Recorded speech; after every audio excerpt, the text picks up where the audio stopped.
हाँ बोल। उड़ गया। अरे वो धोया था सर्फ से। उड़ गया। अंदर से ही धोई है ना स्क्रीन। बता तो रहा हूँ, अंदर से धोई है स्क्रीन।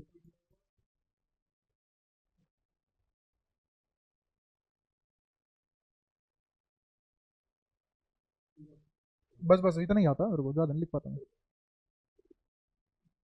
एक बात बता, या तो तू नहा नहीं रहा या तेरे पास यही 10 जोड़ियां।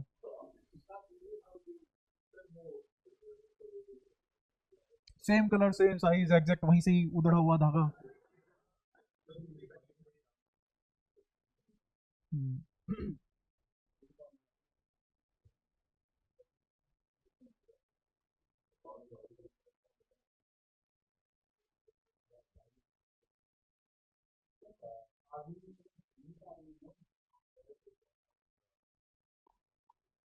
जिससे तू बात कर रहा है वो बहुत सज्जन आदमी है, वो भी नहीं चाहिए।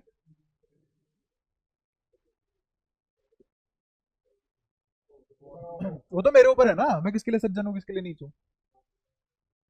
संभाल ले तू, पीटने वाला तुम्हें।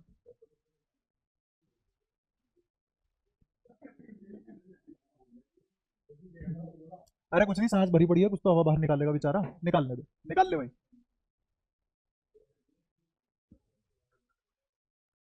बस बस बस। अरे बस बस बस बस। ज्यादा मजा नहीं लेते, बेचारा रो जाएगा फिर दिक्कत हो जाएगी।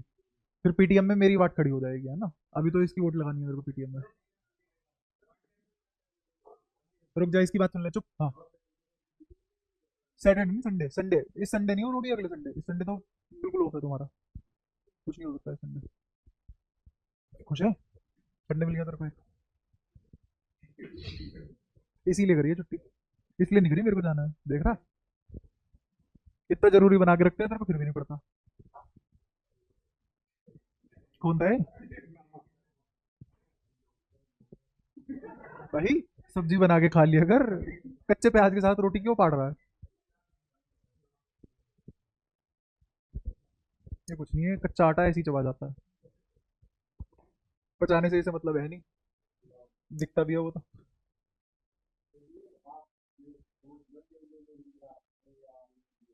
सोच के लो है ही।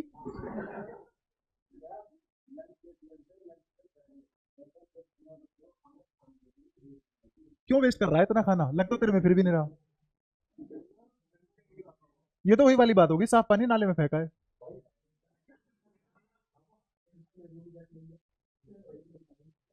अच्छा चलो, बस अब शुरुआत कर लेते हैं, बस बस बस, हो गया, टाइम हो गया। आओ चैप्टर नंबर 4 शुरू करते हैं, तो कर ली। अरे बताएं जानी। तो वो पढ़ ले।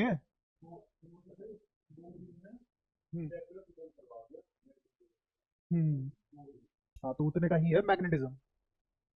मूविंग चार्जेस मैग्नेट अलग चैप्टर है, और मैग्नेटिज्म एंड प्रॉपर्टीज अलग चैप्टर है। हाँ तो पांचवा चैप्टर है ही 2 दिन का। हाँ तो एक दिन में हो गया होगा खत्म होगा।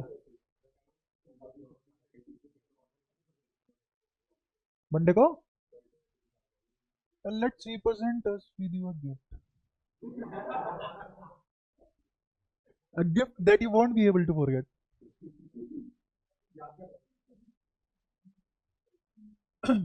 चलो बस बस। अरे अब कोई सा बोला पिट जाएगा। सामने देखो चुपचाप। मैं तो बोलूंगा ही। पैसे किस बात के ले रहा हूँ?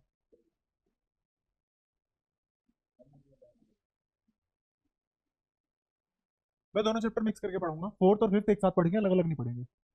ठीक है। इसमें हमें बेसिकली क्या क्या पढ़ना है, देखो मोटा मोटे तौर से। कौन सी वाली? अरे कर ले कर ले कर ले। अब रिफ्लेक्शन नहीं यार, दिखता नहीं है और ना फिर दिक्कत आती है। हाँ बोल, जल्दी बोल। कर तो रहा हूँ।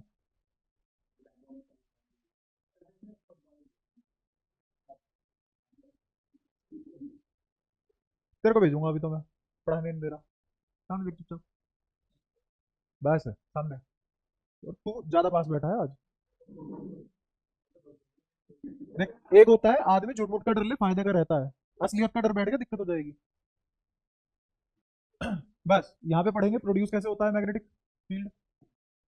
इसकी production. Production of B, B बोले तो मैग्नेटिक फील्ड। फिर यहाँ पे इसके इफेक्ट पढ़ेंगे। Effect of magnetic field. Effect पढ़ने के बाद डायपोल आएगा, और डायपोल के बाद इसकी प्रॉपर्टीज, जिसे मैग्नेटिज्म बोलते हैं प्रॉपर। ये तुम्हारा 2 दिन में खत्म हुआ वो है ये। तो हमें मैग्नेटिज्म में या फिर मूविंग चार्जेस में ये 4 चीजें पढ़नी है। ये 4 चीजें पढ़ती 2 चैप्टर खत्म हो जाएंगे। पहला, प्रोड्यूस कैसे होता है मैग्नेटिक फील्ड। फिर मैग्नेटिक फील्ड अगर प्रोड्यूस कर लिया तो उसके इफेक्ट क्या क्या है। फिर उसके बाद डायपोल क्या चीज है। और फिर उसके बाद इसकी क्या प्रॉपर्टीज है, किसकी, मैग्नेट्स की प्रॉपर्टीज क्या होती है, मैग्नेटिक फील्ड या मैग्नेट्स की प्रॉपर्टी क्या होती है।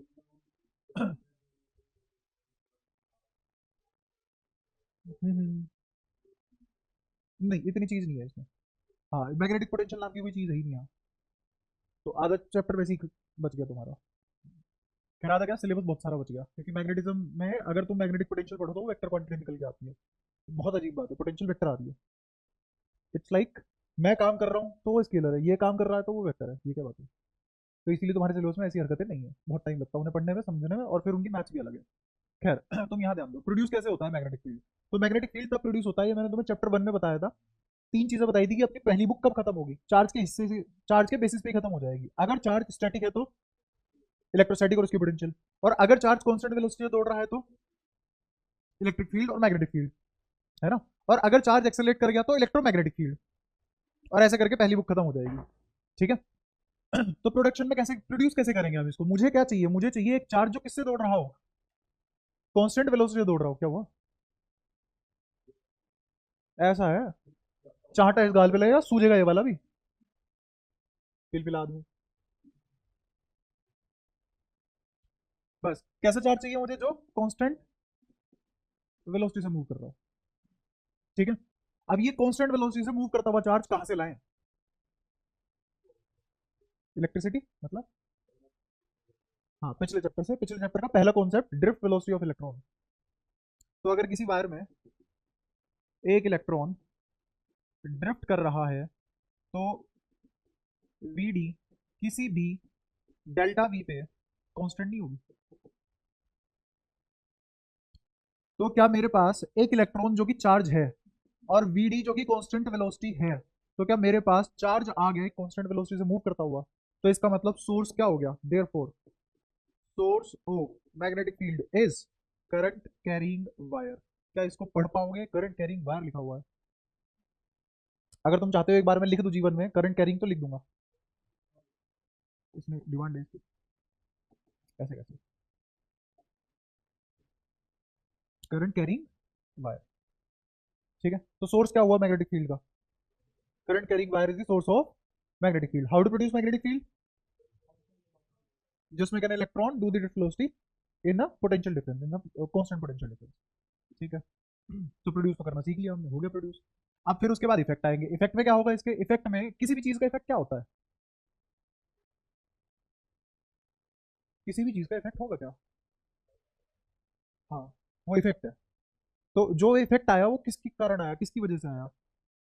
किसी भी फील्ड का इफेक्ट क्या होता है, ग्रेविटेशनल फील्ड है, उसका इफेक्ट क्या है। तुम जब नीचे गिरते हो कौन सा फोर्स लगता है तुम पे, अगर वो फोर्स लगना बंद हो जाए, हवा में उड़ोगे। तो उस फील्ड का इफेक्ट उसका फोर्स हुआ, तो किसी भी फील्ड का इफेक्ट उसका फोर्स होता है। तो तुम यहाँ पे ऐसी ऐसी बातें पढ़ोगे कि एल क्रॉस बी क्या मिल जाएगा हमें, है ना, और वी क्रॉस बी क्या मिल जाएगा, ऐसी ऐसी चीजें पढ़ेंगे हम। ठीक है। अगर तुम इसकी आई से मल्टीप्लाई कर दो, इसकी क्यू से मल्टीप्लाई कर दो, दोनों ही फोर्स बन जाएंगे। ये क्या है, इसके इफेक्ट, मैग्नेटिक फील्ड के इफेक्ट। अभी समझ नहीं आएंगे, डिटेल में बताऊं महीने बाद में, तब अच्छे से समझ में आएंगे कहाँ से आए, क्या हुए, क्या चीज है ये सब। अच्छा, डायपोल में क्या पढ़ने वाले हैं हम, डायपोल में ये पढ़ेंगे कि अगर करंट कैरिंग लूप है, पढ़ पा रहे हो इसको, करंट कैरिंग लूप। अगर कोई भी करंट कैरिंग लूप है, वो एक बहुत ज्यादा बेटर अप्रोक्सीमेशन है डायपोल की। Current carrying loop is a better approximation of dipole. तो current carrying loop is good या बेटर अप्रोक्सीमेशन ऑफ डायपोल। अगर मुझे डायपोल अच्छे से पढ़ना है तो मुझे क्या पढ़ लेना चाहिए, करंट कैरिंग कोई। ठीक है। फिर मैग्नेटिज्म में क्या पढ़ेंगे, प्रॉपर्टीज। प्रॉपर्टीज किसकी, ऑफ मैग्नेट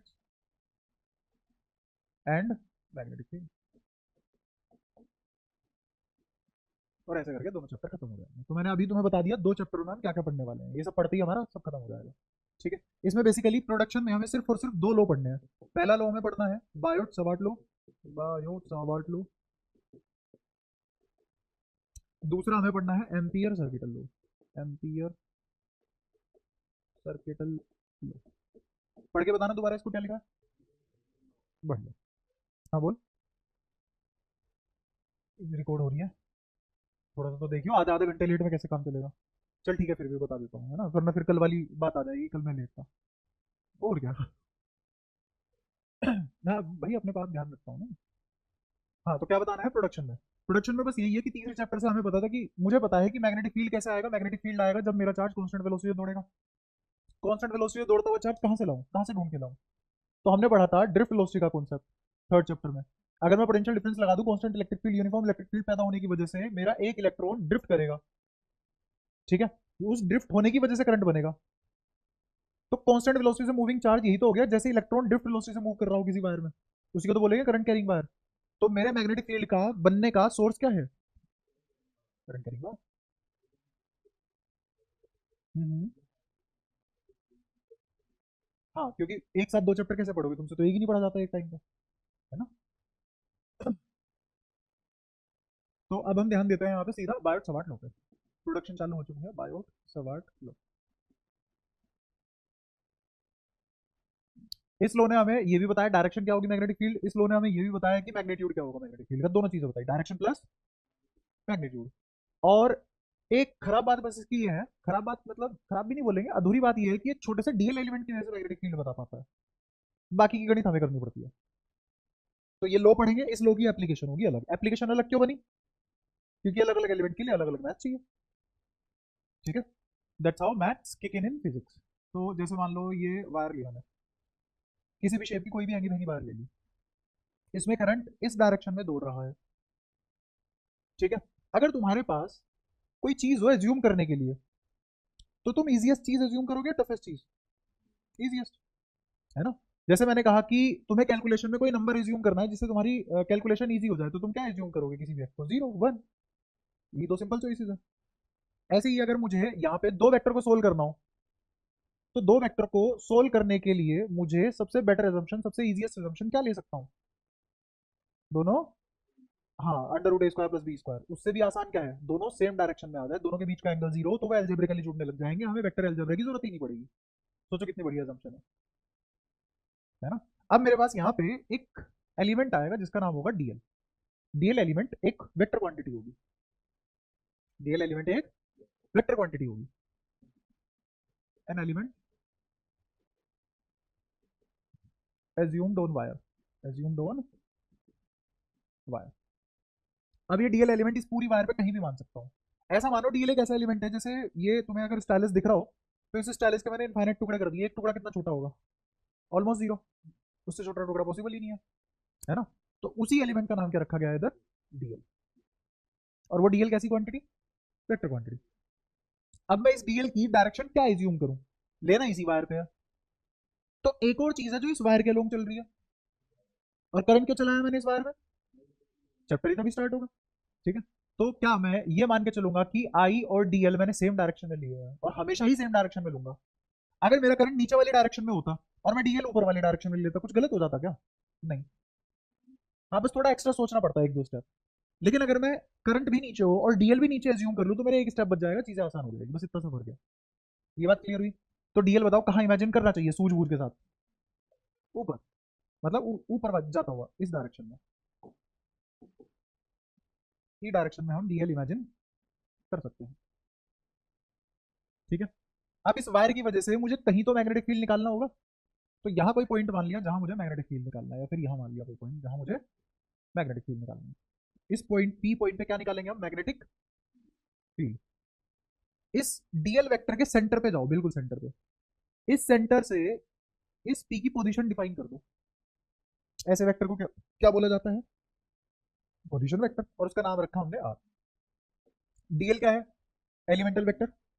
आर क्या है, position vector from the centre of element vector to the point where we have to find the magnetic field. तेज तो नहीं हुआ, समझ पाए, पक्का। हाँ बता, कौन सा पॉइंट फाइंड करना है, पॉइंट तो लिया हुआ है पी, पी पॉइंट फाइंड करना है, क्या है वो है, डायरेक्शन फाइंड करनी है, आर फाइंड करना है, पोजीशन वेक्टर आर हो गया, ठीक है आगे। हाँ, किसको फाइंड करना है?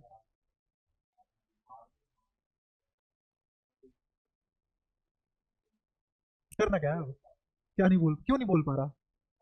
जबड़ा भी मैं चल रहा हूँ पकड़ के अब। ये डीएल वेक्टर के सेंटर से लेके जिस पॉइंट पे मुझे मैग्नेटिक फील्ड निकालना है उस पॉइंट के बीच की दूरी को पोजीशन वेक्टर बोला गया। कह क्यों नहीं पाया? कह क्यों नहीं पाया? हाँ बता। हाँ, पी पॉइंट पे मैग्नेटिक फील्ड निकालना है। पता नहीं कैसी मोटी बुद्धि लेके बैठा। अरे सीख, ये चीज सीख भाई, डेवलप कर, जिंदगी में काम आएगी। पढ़ पढ़ के रह जाएगा और कुछ भी नहीं आएगा उसके अलावा, उसका भी कोई फायदा नहीं है ना। बाकी दिक्कत ये है, तेरे को तो दोनों में से कुछ भी नहीं आ रहा। ये ज्यादा दिक्कत है, कुछ तो कर। तो इस पॉइंट पे मुझे क्या निकालना है? Magnetic field. अच्छा, सिर्फ और सिर्फ डीएल एलिमेंट की वजह से मैग्नेटिक फील्ड निकाल पाऊंगा according to Biot Savart law. Biot Savart law मेरे को पूरी वायर की वजह से निकाल के देगा यहाँ पे। वो सिर्फ और सिर्फ किसकी वजह से निकाल के देगा? डीएल की वजह से। इस पॉइंट पे क्या मैग्नेटिक फील्ड होगा, तो जहां जो यहाँ मैग्नेटिक फील्ड निकालने जा रहे हैं वो किसकी वजह से है, वायर या एलिमेंट? एलिमेंट की वजह से। सारी बातें क्लियर हुई? पक्का? तो इस पॉइंट पे जो मैग्नेटिक फील्ड लिखा जाएगा उसका एक्सप्रेशन है डीबी। डीबी क्यों लिखा मैंने? और कोई भी फील्ड वेक्टर क्वांटिटी होती है, कोई भी फील्ड वेक्टर क्वांटिटी होती है। तो डीबी बराबर लिखा गया mu naught by 4 pi I dl cross r upon में आर मैग्नीट्यूड का क्यू। ठीक है, इधर आ जाओ। ये वाली बोतल नीचे रख दो। यहाँ तक बताओ किसी को कोई भी दिक्कत हो? ये कहाँ से आया पता नहीं, क्यों नहीं पता, एक्सपेरिमेंटल है, लो है। जैसे कोलाम्स लो था के Q one Q two by are square, उसमें हमें नहीं पता था कहाँ से आया, एक्सपेरिमेंटल था, लिख दिया हमने। ऐसे ये भी कैसा है, एक्सपेरिमेंटल लिख दिया। हाँ, mu naught by 4 pi constant है। और म्यू नोट क्या है इसके बारे में भी बातें करेंगे। नाम है इसका परमिएबिलिटी। परमिएबिलिटी किसकी परमिएबिलिटी? फ्री स्पेस की। नोट लगा हुआ है तो। हाँ, तो वो अभी नहीं बताऊंगा, वो बाद में बताऊंगा फिर कभी, है ना। किसका? एक्सपेरिमेंटल है, तुम करोगे एक्सपेरिमेंट हमेशा ही आएगा एक्सप्रेशन। हाँ, जैसे कुलाम्स लॉ का फोर्स का फॉर्मूला था ना, K Q one Q two, जैसे ग्रेविटेशनल फोर्स का फॉर्मूला जमा जमा पुनः square, G M one M two. Great. तो G M one M two upon R square का क्या प्रूफ है? एक्सपेरिमेंटल है, करके देखा गया, एक्सपेरिमेंट हुआ, बहुत सारे एक्सपेरिमेंट जब लाइन में लग के हुए तो एक रिलेशन आया, और उस रिलेशन में हमने कांस्टेंट की वैल्यू निकाली। जो हम निकाल सकते हैं वो क्या था? जी। जी हमने निकाला, फॉर्मूला हमेशा काम करने लग गया। ठीक है। तो यह एक्सप्रेशन बना, इसमें क्या डायरेक्शन है? क्या ये एक्सप्रेशन मुझे डायरेक्शन बता रहा है? हाँ, क्या मैग्नीट्यूड बता रहा है? हाँ, ये दोनों चीजें बता रहे हैं, डायरेक्शन भी बता रहा है, और तुमने ध्यान देखा दिया हो तो यहाँ पे क्रॉस प्रोडक्ट है, किस किस की? डीएल और आर की क्रॉस प्रोडक्ट है। Cross product always gives vector quantity. Vector product of any two vector gives vector. कोई दिक्कत? तो डी एल क्रॉस आर को अगर लिखा जाए तो ये लिखा जाएगा dl r sine theta n cap. इस एन कैप को हम कहां से निकालेंगे? सेंस। ठीक है, इस एन कैप को कहां से निकालेंगे? सेंस। सेंस बोले तो हाँ, कॉमन सेंस जो मिसिंग है बहुत टाइम से तुम्हारे पास, उसी की बात चल रही है। ऐसे याद है तुम्हें, फिंगर कर्ल करते हैं, अंगूठे की डायरेक्शन आती है, ए को बी की तरफ घुमाते हैं, वो ये ए क्रॉस बी। ए क्रॉस बी मतलब ए को बी की तरफ घुमाओ, अंगूठा खोल लो। तो यहाँ पे सारी की सारी वो प्रॉपर्टी लग जाएगी जो हमने क्रॉस प्रोडक्ट में पढ़ रखी है वेक्टर के। हाँ, क्रॉस प्रोडक्ट पढ़ा था ना वेक्टर, तो उसमें जितनी भी प्रॉपर्टी है वो सारी यहाँ पे लग जाएगी सारी। इसीलिए मैं कह रहा हूँ पिछले 3 महीने से वेक्टर पढ़ लो। तो अब लगाएंगे यहाँ पे वही वाली प्रॉपर्टी। एन कैप कहाँ से आएगा? बहुत सारे रूल है, right hand thumb rule, screw rule, है ना। स्क्रू रूल क्या करता है, अगर तुम्हें मैग्नेटिक फील्ड इमेजिन करना हो, इस पॉइंट पे पी पॉइंट पे मैग्नेटिक फील्ड इमेजिन कर रहे हैं, तो कैसे करेंगे? एक स्क्रू इमेजिन करो, उसको करंट की डायरेक्शन या डीएल की डायरेक्शन में घुमाओ, कसो उसको, इस तरीके से कसो कि वो कहाँ जाए, स्क्रू की टेल कहाँ जाए, अंदर नहीं, डीएल के अक्रॉस। देखिए रहा डीएल, यहाँ स्क्रू इमेजिन किया, तो जिस डायरेक्शन में स्क्रू घुमा के ये डीएल की डायरेक्शन में जाएगा, स्क्रू कहाँ जाना चाहिए? डीएल के डायरेक्शन में। तो किस डायरेक्शन में घुमाऊं? इस तरीके से पेज घुमाना पड़ेगा ना मेरे को। तो जब इस तरीके से पेज घुमाना पड़ेगा तो क्या ये इमेजिन कर पा रहे हो तुम, ट्रैजेक्टरी ऐसी होगी? हो पाई इमेजिन? तो इस वायर के आसपास मैग्नेटिक फील्ड ऐसे होगा, हुआ इमेजिन? ये वायर और इसके आसपास चारों तरफ मैग्नेटिक फील्ड है ऐसे। कहाँ है, कहाँ आसपास, कहाँ, कितनी दूर, कितनी दूर, हर जगह है। वो तो इस पॉइंट पे निकाल रहा हूँ, इस पॉइंट पे निकालूंगा तो मैग्नेटिक फील्ड आएगा नहीं क्या? आएगा, अलग आएगा बट आएगा तो सही ना। तो चारों तरफ स्पेस में हर पॉइंट पे मैग्नेटिक फील्ड है। और लाइंस कैसी है, ऐसी। क्लियर हुआ? दूसरा, हम इससे भी निकाल सकते हैं क्या, डीएल क्रॉस आर निकालना आता है हमें? बिल्कुल निकालते हैं। डीएल वेक्टर ऊपर है, आर वेक्टर यहाँ है, तो डीएल की तरफ, पाम किसकी तरफ, आर की तरफ। अंगूठा खोल दिया तो क्या यहाँ पे अंदर जाता हुआ दिखाई देगा मैग्नेटिक फील्ड? और जो हमने इमेजिन किया था स्क्रू रूल, क्या वो भी अंदर जाता हुआ दिखाई दिया? तो स्क्रू रूल से मैग्नेटिक फील्ड लाइन इमेजिन कर सकते हैं। और क्रॉस प्रोडक्ट के जो हमने थंब रूल सीखा है उससे हम किसी भी पॉइंट पे ये देख सकते हैं अंदर जाता हुआ फील्ड है, बाहर आता हुआ फील्ड है। क्या फील्ड की डायरेक्शन इमेजिन हो पाई? तो बी पॉइंट पे एन कैप कहां होगा, अंदर की तरफ जाता हुआ। ये है सेंस। सेंस से लेखक का ये था तात्पर्य। हाँ, कोई परेशानी यहाँ तक, सब कुछ समझ में आया? अभी तो डिटेल में बता रहा हूँ, बहुत धीरे धीरे चल के बता रहा हूँ। आगे डायरेक्शन, जैसी मैं बोलूँ डायरेक्शन, तुम्हारा आंसर आ जाना चाहिए। ठीक है। पूछ, जल्दी पूछ। हाँ, करंट घटती पोटेंशियल की तरफ जाता है। हाँ, करंट को। हम्म, अच्छा, कितनी बार बता चुका हूँ मैं ये बात? डायरेक्शन क्यों नहीं होती? चल, तो हम तो वायर में तो यूनिट डायरेक्शन मोशन ही लेते हैं ना, तो क्यों, क्यों है, वही तो पूछ रहा हूँ। ऐसा क्या हुआ कि हमने करंट को स्केलर ले लिया? करंट के पास डायरेक्शन है, हाँ है, बिल्कुल है। करंट के पास मैग्नीट्यूड है, बिल्कुल है। मैग्नीट्यूड भी डायरेक्शन भी है, फिर भी नहीं ले रहे। और कोई तुम में से बताना पसंद करेगा? बहुत बढ़िया। चार्ज एक स्केलर क्वांटिटी है। बहुत ही खराब शुरुआत, पहले ही पता लग गया मेरे को आंसर सही नहीं आएगा। बोलो बोलो, सोचो। एग्जाम्पल भी दिया था। किसी भी वेक्टर, कोई भी क्वांटिटी का वेक्टर होने के लिए कितनी रिक्वायरमेंट चाहिए? दो, तीन? ये जुबा की सीरीज है सीधा। तीन रिक्वायरमेंट कौन कौन सी? हाँ, हाँ, तो करंट करता है, करंट देता है। बीच में दो करंट जा रहे हैं, 5 एम्पियर 8 एम्पियर, बीच में कितना भी एंगल हो, 90 हो, 45 हो, 60 हो, आंसर चेंज होगा? नहीं, वहीं पे ये दो वेक्टर होते हैं और बीच का एंगल चेंज होता था, आंसर चेंज हो जाता, बिल्कुल हो जाता। इसलिए स्केलर नहीं है, और इसलिए वेक्टर नहीं है। अब कितनी बार बताऊंगी ये बात यार, बार बार। हाँ, तो हम थे डायरेक्शन पे, डायरेक्शन क्लियर है।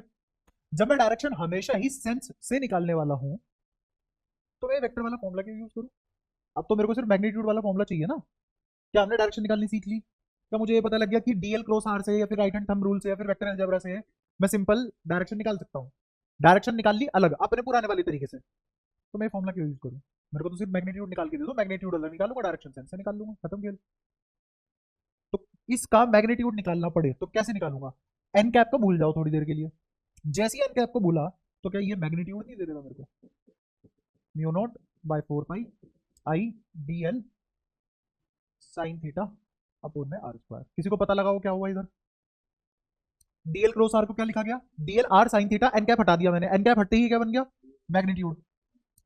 नीचे आर क्यूब था, ऊपर आर था, कट गया, नीचे क्या बचा? स्क्वायर। आगे समझ।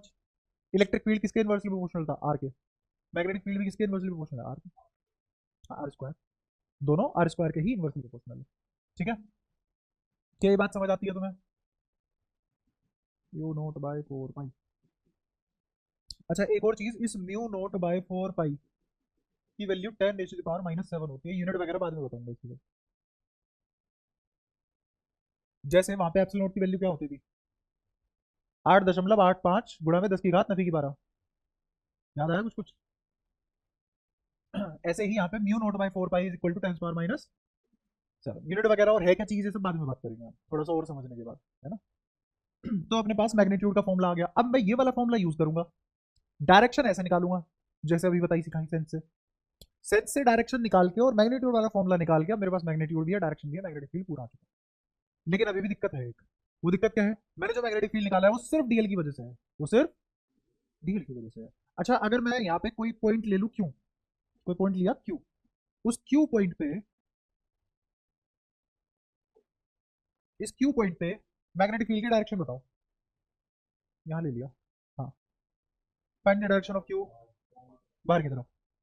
क्योंकि जब तुम इसको ऐसे क्लोज करके घुमा रहे थे तो यहाँ से तो अंदर गया, और जब ये उंगलियां कर्ल होके यहाँ से बाहर आएंगी तो बाहर आती दिखाई देंगी, तो ये कैसा होगा, दो, मतलब बाहर आता हुआ मैग्नेटिक फील्ड कैसा है यहाँ पे, बाहर आता हुआ। डीबी की डायरेक्शन यहाँ ये है, यहाँ तक कोई दिक्कत? हाँ बता क्या दिक्कत है? ऐसे यहाँ से ऐसे की एक पोजीशन वेक्टर बना लिया ना। अगर कंटिन्यूटी नहीं आ रही दिमाग में, एक पोजीशन वेक्टर बना लेते हैं, बना लिया। और कहाँ से निकालेंगे? पोजीशन वेक्टर हमेशा कहाँ से लेते हैं, सेंटर ऑफ डीएल। तभी ये सब बातें बता रहा हूँ मैं। अब तक तो डी, ये कब का फॉर्मूला लिख के आगे बढ़ चुका होता है ना, क्यों इतनी सारी बातें कर रहा हूँ उसके बारे में। तो डीएल के हमेशा कहाँ से लेते हैं, सेंटर से। वो वेक्टर जिसकी टेल डीएल के सेंटर पे आती हो, हेड जहां मुझे मैग्नेटिक फील्ड निकालना है उस पॉइंट पे आता हो, ऐसे ही पोजीशन वेक्टर को एंटरटेन करेंगे अपने फॉर्मूले में, वरना वो आर नहीं बन पाएगा। क्लियर हुआ?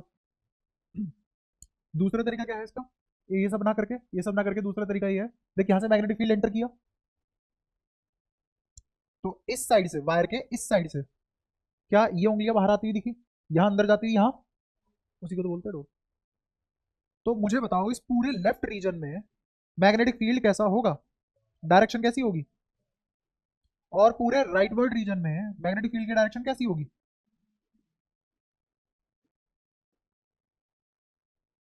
क्लियर है? और मैंने इमेजिन करने के लिए बताया था स्क्रू, तो मैग्नेटिक फील्ड लाइन ऐसे ऐसे आएगी ना, और मैग्नेटिक फील्ड लाइन हमेशा क्लोज लूप में एग्जिस्ट कर रही है। ये डीएल है, इसके ऊपर एक स्क्रू रखा, अब मुझे स्क्रू की रोटेशन ऐसे करनी है कि वो डीएल की डायरेक्शन में चल पड़े। जैसे वो सब छोड़, इस बोर्ड को ऐसे वॉल इमेजिन कर, किया, यहां स्क्रू रखा, करंट है दीवार के अंदर जाता हुआ, तो अगर मुझे करंट की डायरेक्शन में इसको भेजना है तो कैसे घुमाऊं, ऐसे घुमाऊंगा ना, तो ये मैग्नेटिक फील्ड। अगर करंट बाहर आता तो मैं इसको कैसे घुमाता कि ये करंट की डायरेक्शन में चला जाए, ऐसे घुमाता, तो ये मैग्नेटिक फील्ड की डायरेक्शन है। क्योंकि मैंने डीएल हमेशा ही किसकी डायरेक्शन में ले रखा है, आसान करने के लिए चीजों को। समझ आया? कन्वेंशन है ना, तो कन्वेंशन हम हमने अपनी मर्जी से अपनी सहूलियत के हिसाब से बना ली, according to convenience we have made our assumptions। हाँ बता। जीरो रखो, यहाँ 180 रखो, कितना आया, जीरो, और जीरो रखो, कितना आया। तो इसका मतलब अगर मैं तुमसे पूछ लूं इस पॉइंट पे मैग्नेटिक फील्ड बताओ कितना आएगा, इस पॉइंट पे मैग्नेटिक फील्ड बताओ कितना आएगा।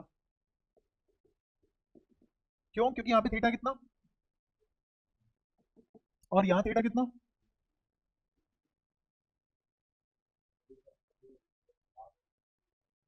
डीएल क्रॉस आर दिख रहा है, तो डीएल आर साइन थीटा में ये थीटा किस किस के बीच का एंगल होता है, angle between vector A and vector B. तो वेक्टर ए का नाम क्या है, डीएल, और दूसरे वेक्टर का नाम क्या है, बी का, आर। तो ये क्या है, angle between dl and r. हाँ, तो इस एंगल की बात हो रही है, ये है थीटा। समझे? जब ये ऐसे चिपक जाएगा यहाँ पे, पोजीशन वेक्टर यहाँ आ जाएगा, ये पोजीशन वेक्टर के डीएल के साथ कोइंसाइड कर गया, एंगल कितना बना, जीरो, साइन जीरो जीरो। जब ये पोजीशन वेक्टर यहाँ आ गया तो साइन 180 जीरो, सिंपल। कोई दिक्कत? अब मैं कुछ कुछ बातें लिख देता हूँ। जैसे आर वेक्टर क्या है, पोजीशन वेक्टर है, position vector between centre of dl to the point where have to be found. ठीक है, कोई परेशानी?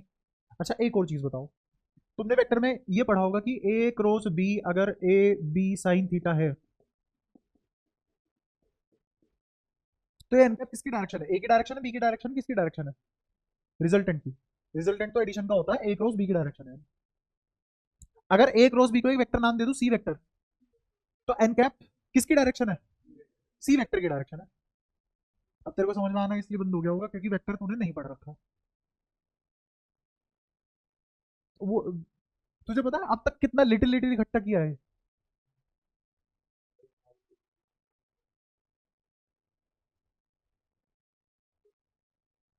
तुझे लिटिल नहीं है ना उसमें।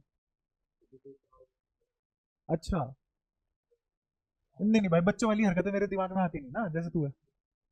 मैं छठी क्लास पास कर ली थी बहुत टाइम पहले। तेरी बुद्धि अभी भी छठी क्लास में पड़ी हुई है, थोड़ा थोड़ा बाहर आओ उससे। खैर, ये एन कैप किसकी डायरेक्शन? सी वेक्टर की, मतलब ए क्रॉस बी वेक्टर की डायरेक्शन है। हमने एक और प्रॉपर्टी पढ़ी थी, जिस प्लेन में ए क्रॉस बी है उसके परपेंडिकुलर आती है हमेशा n cap. C vector is always perpendicular to the plane of containing A cross B. There is a plane containing a vector as well as b vector, hence the cross product will always be perpendicular to that plane। कोई परेशानी? बस यही है। तो यहाँ पे भी क्या होना चाहिए इस फॉर्मूले के अकॉर्डिंग, जिस प्लेन में डीएल है, जिस प्लेन में आर है, उसके परपेंडिकुलर क्या आएगा? उस प्लेन के परपेंडिकुलर क्या आएगा? Magnetic field. तो डीएल और आर दोनों ही बोर्ड के प्लेन में है, क्या परपेंडिकुलर नहीं आया? तो जिस प्लेन में डीएल और आर होते हैं उस प्लेन के परपेंडिकुलर मैग्नेटिक फील्ड आता है। जैसे मान लो मेरा डीएल वेक्टर ये है और आर वेक्टर ये है, ये क्या है और ये आर वेक्टर, तो मैग्नेटिक फील्ड ये रहा प्लेन, तो मैग्नेटिक फील्ड ऐसे तो दोनों के परपेंडिकुलर आया, या फिर ये कह लो जिस प्लेन में ये दोनों है उसके परपेंडिकुलर आया। तो अब ध्यान से देखना, क्या ये अभी भी प्लेन के परपेंडिकुलर है जिसमें डीएल और आर? तुम्हें दिख रहा है ऐसे क्लोज लूप में क्यों एग्जिस्ट कर रहा है मैग्नेटिक फील्ड? हो पाया इमेजिन? तो कंटिन्यूस ऐसे ही रहेगा, परपेंडिकुलर होने की वजह से लूप बन रहा है। ठीक है, यही चीज तुम्हारे सर्कुलर मोशन की नींव भरी गई थी, यही बेसिक फंडामेंटल थे सर्कुलर मोशन के, इन दोनों ने भरे हैं, जो कि भूल के बैठे हैं।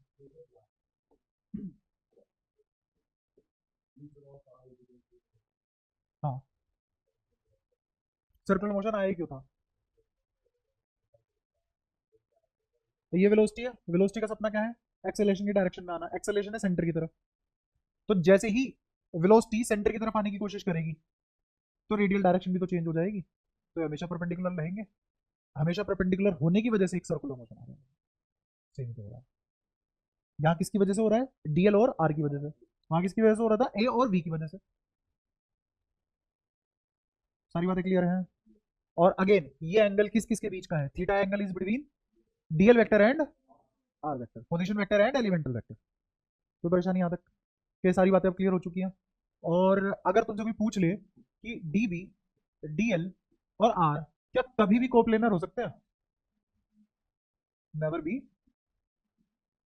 Coplanar which share same plane. कहाँ से हो जाएंगे? जिस प्लेन में ये दोनों है उसके तो परपेंडिकुलर है, तो एक प्लेन में तो कभी भी नहीं आ सकते। सारी बातें क्लियर है? तो ये था अपना बार्ट सवार्ट लो। अगेन बार्ट सवार्ट लो ने सिर्फ कितनी मदद की है हमारी? उतनी ही मदद बहुत होती है।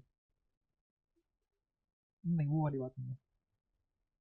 हिंदी में पास क्या हो गया आदमी? एक टाइम पे क्या था? हाँ तो पिट के छोड़ा होगा फिर ये।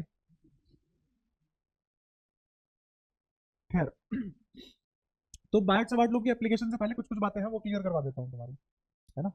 जैसे कोई भी मैग्नेट है उसके हम दो पोल लेके चलते हैं, one is north pole, one is south pole. ऐसे लिखा जाता है ना, a magnet has two poles.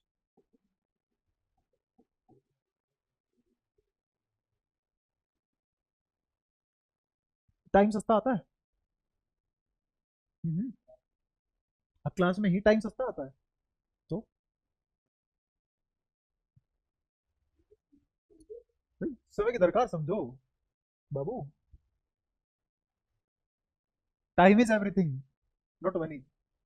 चल ठीक है, यहाँ देखो फालतू की बातें ये सब तुम्हारे लिए, आओ यहाँ देखो कुछ। ये नॉर्थ पोल, ये साउथ पोल। बस ये याद रखना कि मैग्नेटिक फील्ड लाइन साउथ से शुरू नहीं होती। हो गया? अब तो कभी कंफ्यूजन नहीं रहेगी, तो रटने का तरीका बता दिया। मैग्नेटिक फील्ड लाइन साउथ से शुरू नहीं होती, तो कहां से शुरू होती होगी? ऐसे निकलेगी लाइन। आज के बाद कोई कंफ्यूजन? तो साउथ से शुरू नहीं, खत्म तो होगी ना पर। क्या ऐसे बनेगी मैग्नेटिक फील्ड लाइन? तो हमने जो रटा वो क्या रटा कि magnetic field line always originate from north and terminates at, likewise electric field line originate from positive charge and ends at negative charge. क्या चार्ज के केस में, इलेक्ट्रोस्टैट के केस में वाकई में दो पोल होते थे, एक नेगेटिव होता था एक, यहाँ क्रेडिबिलिटी चेक करते हैं जो हमने पढ़ रखा है, रट रखा है उसकी। Good. तो हमने ये कहा कि नॉर्थ से साउथ जा रही है लाइनें। अब अंदर चलते हैं मैग्नेट के। ये लाइन क्योंकि क्लोज लूप पे एग्जिस्ट करती है, क्या यहां से यहां जाएगी? जाएगी, जाती है। ये लाइन यहां से यहां जाएगी और ये लाइन यहां से यहां जाएगी। ये क्या हुआ? ये तो साउथ से नॉर्थ जा रही है। हाँ तो तो कोई एक बात तो गलत है ना? हाँ, नहीं कभी भी नहीं करेगी। नहीं, सेम रीजन क्यों होता? वहां लाइनें कभी भी लूप में एग्जिस्ट नहीं करती, यहाँ लूप में ही एग्जिस्ट करती है बस।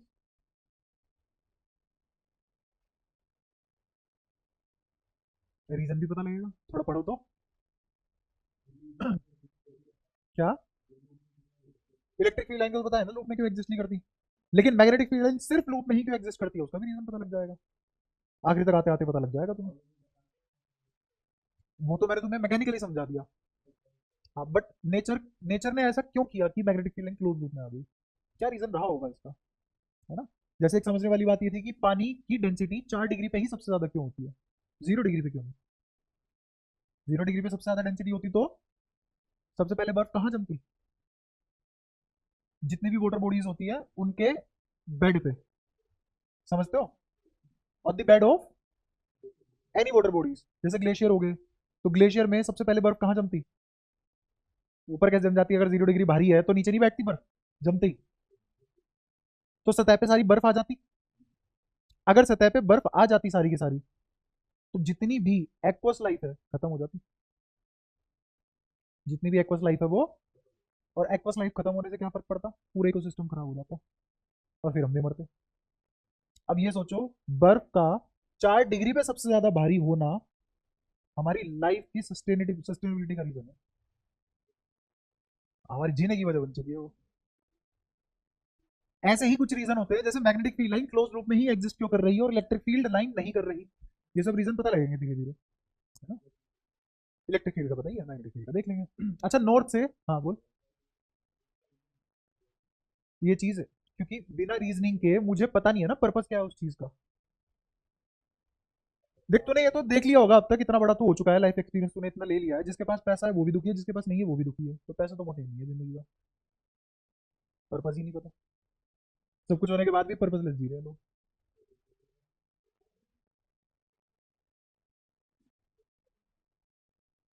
ज्यादा होते हैं वो बल्कि, तेरे से ज्यादा खुश हूँ खैर। अच्छा, हाँ भाई ऐसे होता है ना, ऐसे होता है। क्या? नहीं, एक मिनट, उससे होगा क्या तो? हाँ, फालतू आदमी है, इसकी मत सुना करो। ये बोले इग्नोर किया तो ये जिंदा मर जाएगा, क्योंकि ये जैसे जैसी टिप्पणियां करता है तो इसको थोड़ी सी बीमारी है अटेंशन सीख करने की। हाँ, इफेक्ट है। हाँ, जो इसको चाहिए, देख बोल पड़ा ना, लगी मिर्ची। जो इसको चाहिए वो नहीं दोगे, अपने आप छोड़ देगा, परेशान हो गए। खैर, वापस आते हैं, यहाँ पढ़ाई करते हैं, बहुत कम टाइम है हमारे पास। तो नॉर्थ से साउथ जाती है लाइनें, हमने ये पढ़ा।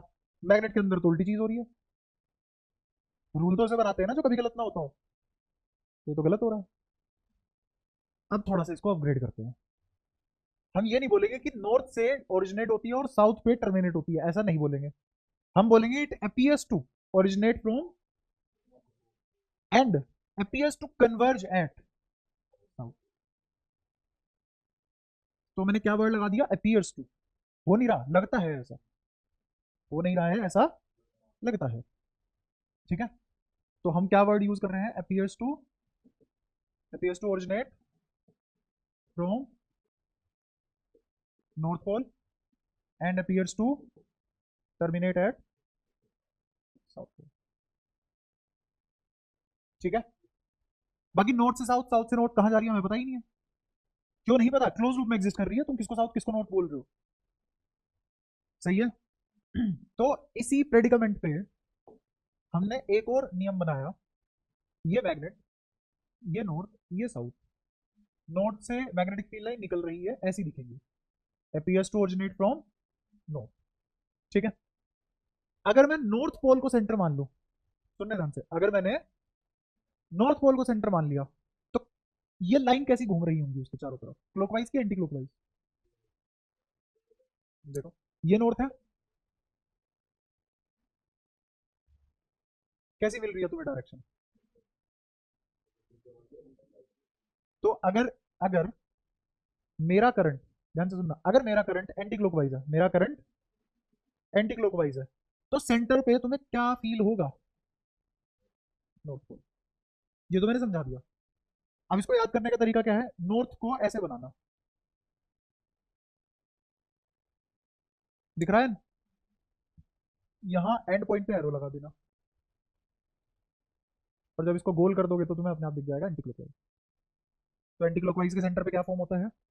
अगर करंट एंटी क्लॉकवाइज है तो नॉर्थ। अब इसी पॉइंट पे अगर साउथ इमेजिन कर लेता तो साउथ में मैग्नेटिक फील्ड लाइन ऐसे बनती है। अगर यही लाइनें इस पोजीशन पे बना दूं, यही लाइनें इस पोजीशन पे बना दूं, तो क्या तुम्हें ऐसे नहीं दिखेगा कि ये लाइनें ऐसे जा रही हैं? और इसको याद करने का तरीका, इसको याद करने का तरीका, एस ऐसे बनाओ, थोड़ा ज्यादा घुमा के, और एरो लगा दो। क्या मैच कर गया एरो? तो करंट अगर मेरा क्लॉकवाइज है तो सेंटर कैसा बनेगा उसका? साउथ पे। याद करने का तरीका। एक सेकंड बस, कंक्लूजन क्या आया अब अपना? कंक्लूजन ये आया कि अगर मेरा करंट एंटी क्लॉकवाइज है, कैसा है? एंटी क्लॉकवाइज करंट है, तो यहाँ क्या फॉर्म होगा? नो। कोई परेशानी? और अगर मेरा करंट क्लॉकवाइज है, तो सेंटर पे कौन सा पोल फॉर्म हो रहा होगा? हाँ तो पूछो। हाँ, तो भी एंटी क्लॉकवाइज ही होता। देख, ये लाइन देखी, सेंटर इसको ले, तो जब इसको सेंटर लेगा, ये लाइन यहाँ कब आई होगी? घूम के ही तो आई होगी।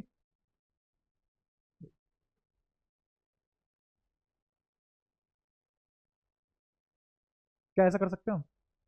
नहीं। ऐसा करने के लिए मुझे इसका एरो भी कैसा करना पड़ेगा? पलटना पड़ेगा। हाँ, लेकिन ऐसा करने की बजाय हमने क्या किया?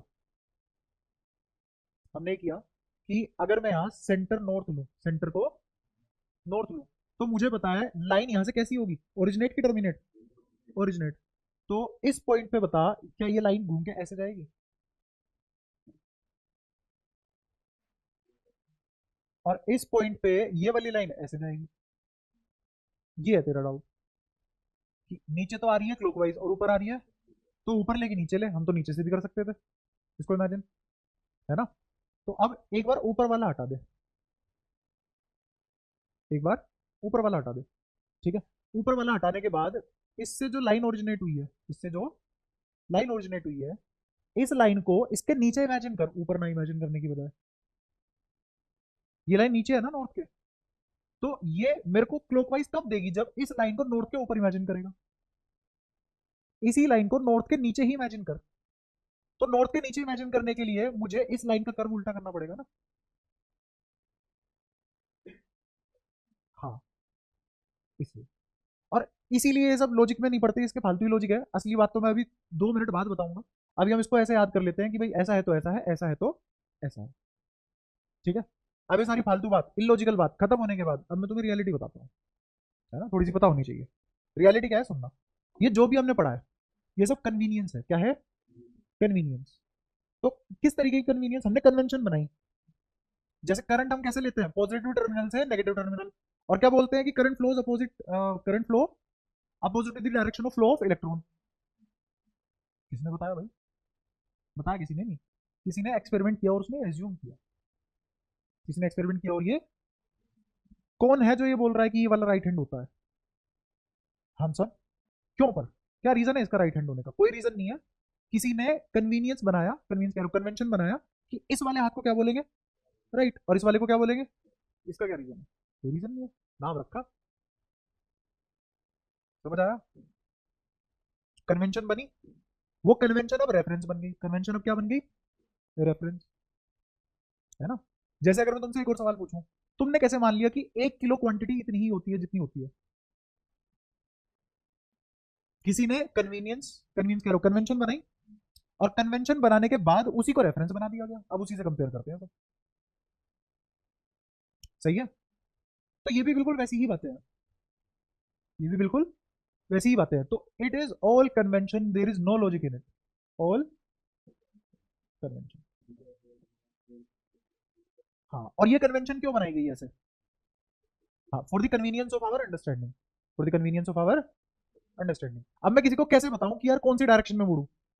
तो किसी ने क्या बनाई कन्वेंशन कि इसको राइट बोल देते हैं, और उससे क्या हुआ? कन्वीनियंस आ गई। कन्वीनियंस क्या आ गई कि अगर मुझे किसी को इधर मुड़ने को मजबूर करना है तो मैं क्या बोलूंगा? भाई राइट हैंड साइड पे मुड़ जा। तो कन्वेंशन बनती ही क्यों है? कन्वीनियंस के लिए।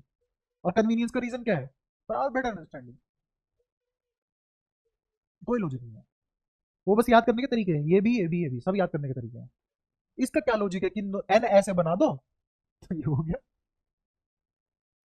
ये सब समझ आया? अब कन्वेंशन में कोई रियलिटी तो होती नहीं, सिर्फ सहूलियत होती है कि हम समझ पाए उस चीज को। सारी बातें क्लियर है? जैसे 0 से लेके 9 तक नंबर है,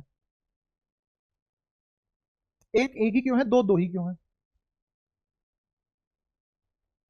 कन्वेंशन है ना। अब उसी कन्वेंशन का रेफरेंस बना के हमने पूरी मैथ्स बना दी उसकी। To get started we have to assume something. ठीक है? अब रियलिटी क्या है? ये तो था सब कन्वेंशन। तो रियलिटी क्या हो सकती है? रियलिटी बहुत खराब होती है हमेशा, और इसी को समझना दिक्कत होती है। रियलिटी ये है कि ये क्लॉकवाइज एंटी क्लॉकवाइज सब फालतू की बात है, ना कुछ क्लॉकवाइज है ना कुछ एंटी क्लॉकवाइज है ना? अभी मैं एक सर्कल बनाऊंगा, मेरे को बताना उसकी डायरेक्शन कैसी है, बताना। ये क्लॉकवाइज है एंटी क्लॉकवाइज है? और मैं क्या देख रहा हूँ? Anti clockwise. क्या मैंने इसको ऑल्टर किया? नहीं। बट तुम क्या देख रहे हो? और मैं क्या देख रहा हूँ? ये क्या बदतमीजी है? तो इसका मतलब क्लॉकवाइज ही एंटी क्लॉकवाइज है और एंटी क्लॉकवाइज ही क्लॉकवाइज है।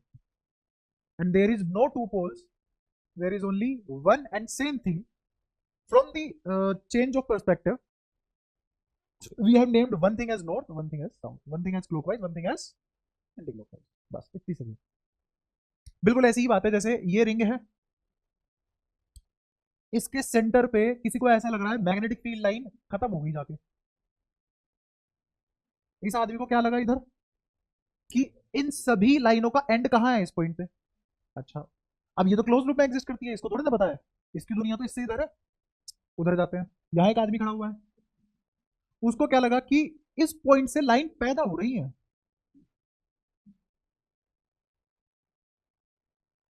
तो इन लाइनों का एंड किसी के लिए इन्हीं लाइनों का स्टार्टिंग है। ठीक है?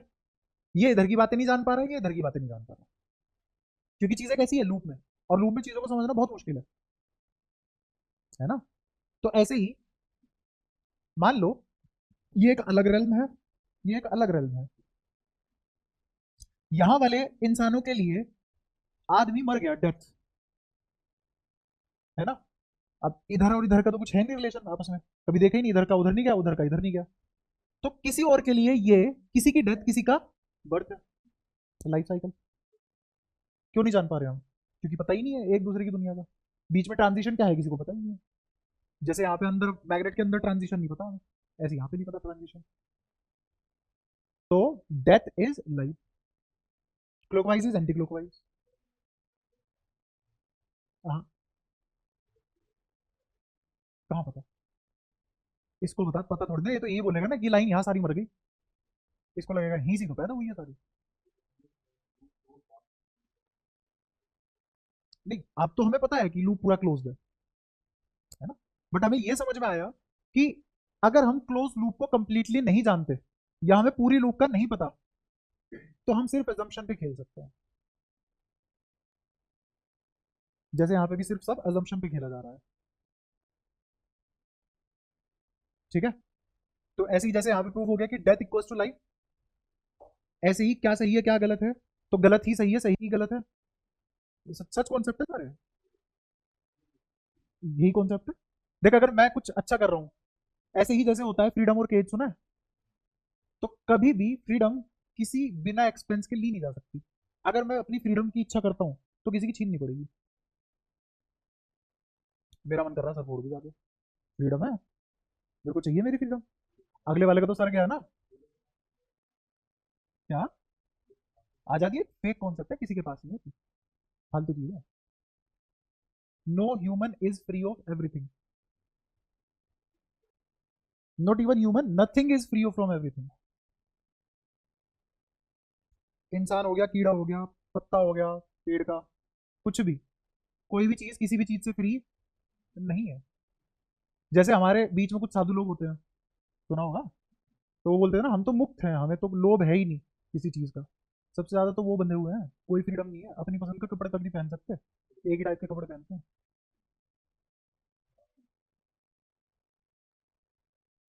वो भक्ति से नहीं हो पाएगा आज तक, किस चीज से मुक्त होंगे? फ्रीडम होती ही नहीं।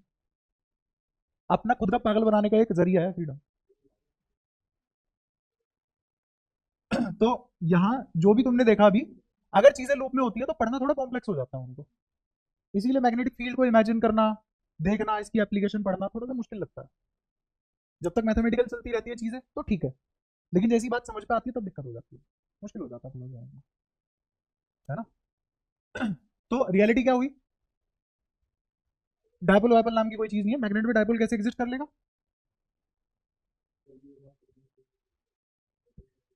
हाँ, इलेक्ट्रोस्टैटिक में तो डिफरेंट डायपोल थे, क्योंकि वहां पे क्लोज लूप में एग्जिस्ट ही नहीं करती थी लाइन, इसलिए समझना आसान था। और यहाँ पे चीजें कैसी हैं, क्लोज लूप में एग्जिस्ट करती हैं। एक पोल का नाम जिसका नॉर्थ रखा हुआ है, एक पोल का नाम जिसका साउथ रखा हुआ है, क्या दोनों एक ही बात है? सही है। ये है रियलिटी, और ये है अपनी कन्वीनियंस। क्या? नहीं, लेकिन अगर तुम्हें अच्छे से चैप्टर समझना आगे जाके, जैसे मैं डोमेन वगैरह की बात करूंगा, प्रॉपर्टीज की बात करूंगा, एटम कैसे मैग्नेट है, वो सब की चीजों की बात करूंगा, तो ये सब बातें समझ में आएंगी। अरे डायपोल आएगा तो पढ़ेंगे नहीं ये सब। अभी देख यहाँ, रुक रुक रुक रुक रुक रुक, यहाँ देख क्या लिखा हुआ है, current carrying loop is better approximation of dipole. वरना कैसे इमेजिन करोगे डायपोल? जब तक तुम एक रिंग का इस हिस्से से करंट देखोगे तो वो क्लॉकवाइज, उस हिस्से से देखोगे तो एंटी क्लॉकवाइज। जब तक ऐसा नहीं करोगे तो डायपोल कैसे इमेजिन करोगे चीजें? इसीलिए अप्रोक्सीमेशन लिखा है मैंने। ठीक है, प्ले ऑफ वर्ड। खैर, तो अब तुम्हें पता है कि मैग्नेटिक फील्ड में जो हम पढ़ते हैं वो रियलिटी नहीं है। असली रियलिटी क्या है कि नॉर्थ पोल साउथ पोल नाम की कोई चीज नहीं होती, कोई पोल वोल कुछ नहीं होते, दोनों एक ही बात है, बस देखने का नजरिया है, कन्वेंशन है वो समझने के लिए। ठीक है। थोड़ा और आगे बढ़ते हैं, अब आते हैं एप्लीकेशन पे। एप्लीकेशन ऑफ, बायोट से बांट लो।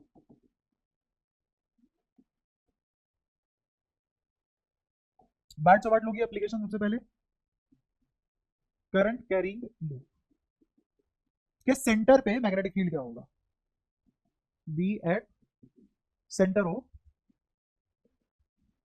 Current carrying loop, B at centre of current carrying loop. तो जैसे मान लो कोई लूप लिया हमने,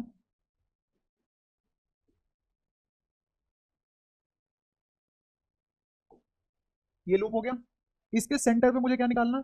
मैग्नेटिक फील्ड। तो पक्की बात है एक एलिमेंट इमेजिन करना पड़ेगा, और एलिमेंट किस डायरेक्शन में इमेजिन करूं? करंट की डायरेक्शन में। क्या जरूरी है? नहीं जरूरी नहीं है, लेकिन अगर आसान बनाने तो करना चाहिए, हाँ।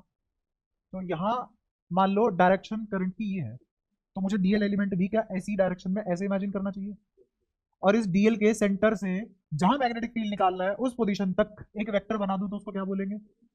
और तुम्हें भी बताया कि डीएल तो है टेंजेंशियल, और पोजीशन वेक्टर है radial, angle between radial and tangential is, तो थीटा कितना हो गया यहाँ पे? कोई परेशानी? और इस डीएल एलिमेंट की वजह से मुझे इस पॉइंट पे मैग्नेटिक फील्ड निकालना आता है, बताओ क्या है वो? डी वी बराबर mu naught upon 4 pi I D L sine theta कितना? तो 1 लिख दूं, अपॉन में आर स्क्वायर, क्यू कहाँ सा है, आर स्क्वायर। ठीक है। लेकिन ये तो छोटा सा मैग्नेटिक फील्ड आया ना, तो डायरेक्शन तो अपनी सेंस से निकालेंगे, तो मैग्नीट्यूड निकाल लिया। सेंस क्या बोलती है, डायरेक्शन कहाँ होनी चाहिए? देखो करंट ऐसे है, करंट दिख रहा है, तो ये किसकी डायरेक्शन हो गई?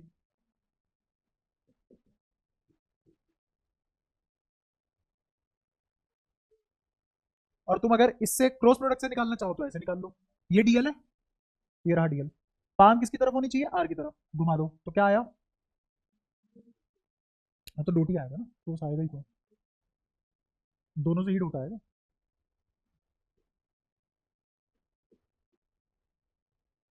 और पिछले वाले से देखें, ये किसकी डायरेक्शन है? करंट की। करंट की डायरेक्शन में फिंगर कर्ल की, अंगूठा खोल दिया तो कहाँ आया? बाहर, डोट गया है, ठीक है। हम्म, ये ये वो चीज है जो तेरे पे पड़ी नहीं है अभी तक, डंडा। अरे मोड बोलते हैं तो मोड, मैग्नीट्यूड। ठीक है भाई। खैर, ये तो अभी छोटे से एलिमेंट की वजह से आया ना, मुझे निकालना है पूरे लूप की वजह से।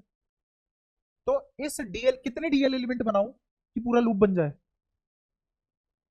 उनको जोड़ू कैसे इनफाइनाइट? इस डीएल की वजह से इतना आया, एक और डीएल यहां होगा, एक और डीएल यहां होगा, कितने डीएल होंगे ऐसे? और हर डीएल की वजह से पॉइंट पे मैग्नेटिक फील्ड बाहर आता हुआ है, किसी से अंदर भी जाता हुआ बन जाएगा, सबकी वजह से बाहर आता हुआ। इवन अगर डीएल एलिमेंट यहाँ आ गया तो भी इसकी वजह से मैग्नेटिक फील्ड बाहर आता हुआ बनेगा। जब सबकी वजह से मैग्नेटिक फील्ड बाहर आता हुआ बन रहा है तो मुझे वेक्टर अलजेब्रा की जरूरत क्या है? सबको डायरेक्टली जोड़ दूं। और किसी भी कंटिन्यूस चीजों को जोड़ने का तरीका इस है इंटीग्रेशन। तू तो मत भूल, फिर तो बुद्धि होनी चाहिए नाग देवता। तो क्या करना चाहिए मुझे? अब इंटीग्रेशन करना चाहिए। और क्यों कर पा रहा हूं मैं इंटीग्रेशन? क्योंकि सब सेम डायरेक्शन में अलजेब्रिकली ऐड हो रहे हैं। तो इसको लिखा जाएगा mu naught by 4 pi constant है, आई भी कांस्टेंट है, डीएल वेरिएबल है, आर स्क्वायर भी कांस्टेंट है, लूप का रेडियस थोड़ा चेंज हो जाएगा, है ना। तो अंदर क्या बचा? डीएल। इसका इंटीग्रेशन कहां से कहां तक? क्या तुम्हें दिख रहा है क्लोज इंटीग्रल जैसा कुछ कुछ है? तो कहां से कहां तक होगा इसका? जीरो से चालू है और कहां तक गए? 2 पाई आर तक गए। अगर मैं जीरो से स्टार्ट हो जाऊंगा पूरे 2 पाई आर तक एलिमेंट जोड़ते हुए चलूं, क्या सारे एलिमेंट की वजह से मैग्नेटिक फील्ड जोड़ चुका हूँ? तो क्या आ गया आंसर इसका? Mu naught by 4 pi I by are square, और डीएल की जगह 2 पाई आर-0। आर से आर, पाई से पाई, वंदे मातरम, 2 से 2 गया तो कितना आया? Mu naught by 2 I by R. और ये आ गया नेट मैग्नेटिक फील्ड। डायरेक्शन क्या है इसकी? इसको बोलेंगे परपेंडिकुलर आउटवर्ड। क्या बोल सकते हैं इसको? परपेंडिकुलर। दूसरा क्या बोल सकते हैं इसको? आउट ऑफ द प्लेन, है ना। ऐसा कुछ भी लिखेगा वो किसी भी भाषा में समझ जाओगे। हाँ, तो ये थी इसकी एप्लीकेशन 1। पहली एप्लीकेशन क्या है? मैग्नेटिक फील्ड निकालनी है हमने किसी भी लूप की वजह से, किसी भी लूप की वजह से मैग्नेटिक फील्ड निकाल लिया। अब मैग्नेटिक फील्ड निकालेंगे किसी आर्क की वजह से, मैग्नेटिक फील्ड निकालेंगे किसी आर्क की वजह से। तो दूसरा पॉइंट क्या है? Due to arc, due to arc at its centre. ये बहुत ही आसान है। मुझे बताओ, ये तो पूरे लूप के लिए था ना, पूरे लूप के लिए होने का मतलब यही तो है कि 2 पाई एंगल के लिए मैग्नेटिक फील्ड कितना सही है। तो ये 2 पाई रेडियन में रखता है हमेशा। यहाँ पे जो भी एंगल रखोगे हमेशा किस में रखोगे? रेडियन में। ऐसे नहीं 4 डिग्री दिया हुआ 4 रख दिया मुंह फाड़ के, उसको पहले किस में कन्वर्ट करोगे? हाँ। तो 2 पाई रेडियन के लिए mu naught by 2 I by R. ऐसे ही अगर मुझे 1 रेडियन के लिए निकालना हो तो टोफी method, mu naught by 2 I by R, और नीचे क्या आ जाएगा? 1/2 पाई। क्या ये 1 यूनिट या 1 रेडियन के लिए आ गया? 1 रेडियन के लिए magnetic field is this much. तो थीटा रेडियन के लिए मैग्नेटिक फील्ड कितना आएगा? क्या आ जाएगा? Theta by 2 pi mu naught by 2 I by R. हाँ, हाँ वो भी रेडियन में रखेंगे। हाँ देख, ये थीटा इक्वल्स टू 90 डिग्री है, तो मुझे डायरेक्टली इसकी वैल्यू पता है, मैंने 1 रख दी। लेकिन यहाँ पे रखते टाइम तो पाई/2 रखता ना, और स्टिल साइन पाई/2 इज 1। ठीक है, पहले बता चुका हूँ फिजिक्स में अगर एंगल रखना है तो 99.99% केसेस में वो रेडियन में रखना। ठीक है। अच्छा, अगर ये एक चक्कर ले गया करंट तो आंसर ये आएगा। अगर ये करंट n टाइम्स घूम जाता है इसमें से, तो एक चक्कर के लिए ये है, तो n चक्करों के लिए कितना हो जाता? 4n iteration of I. Current का n बार घूम जाना इस mu naught by 2 I by R into. ऐसी अगर इसमें n टाइम्स घूम जाए तो इंटू n। हाँ ठीक है। अब इसका कैसे होगा? ऐसे होगा कि जैसे मान लो कि मुझे सर्कल की बजाय मुझे एक आर्क दी होती है ऐसे। इस आर्क का सेंटर कैसे निकालते? दोनों के रेडियस जहां इंटरसेक्ट करते हैं वो सेंटर ऑफ आर्क आ जाता। और मान लो इसमें करंट जा रहा होता ऐसे, तो डीएल भी किस डायरेक्शन में मानते, इस डायरेक्शन में मानते डीएल। और ये भी पोजीशन वेक्टर है, ये भी पोजीशन वेक्टर है, इस डीएल के सेंटर से यहां तक ये भी पोजीशन वेक्टर है, और ये एंगल कितना 90 डिग्री, समझ गए। तो इस डीएल एलिमेंट की वजह से यहाँ पे मैग्नेटिक फील्ड आएगा डीबी, उसको इस आर्क के हिसाब से इंटीग्रेट करूंगा, उसको इस आर्क के हिसाब से इंटीग्रेट करूंगा। मुझे लेंथ ऑफ आर्क तो नहीं पता, मुझे लेंथ ऑफ आर्क, तो मैं कौन सा फॉर्मूला लगाऊंगा, arc equals to length is equal to radius into angle, radius into angle. तो क्या आर थीटा फॉर्मूला लगाऊंगा, तो आर थीटा लगाने के इस वाले तरीके से भी जाएंगे तो भी आंसर यही आएगा। अगर मैं इसका इंटीग्रेशन से आंसर लाता ये भी यही आता, पर हमने यूनिट मेथड लगा दिया तो वो जल्दी आ गया, समझ भी अच्छे से आया। क्या ये वाली चीज कर लोगे, हाँ हाँ, क्योंकि इसमें मैंने करंट इस डायरेक्शन में लिया है, तो इसमें मैग्नेटिक फील्ड की डायरेक्शन अंदर जाती हुई होगी, तो इस पॉइंट पे कैसा आएगा, अंदर जाता हुआ। और तुम्हें प्रूव करना है यही expression, prove by using arc equals to radius into theta. नहीं होगा तो मेरे को बताना, ये खुद से प्रूव करना है, क्योंकि जब पेपर में आएगा, एग्जाम में आएगा, तो तुम इस तरीके से प्रूव करोगे, यूनिटरी मेथड नहीं लगाओगे। ये तो मैंने तुम्हारी बेटर अंडरस्टैंडिंग के लिए बताया।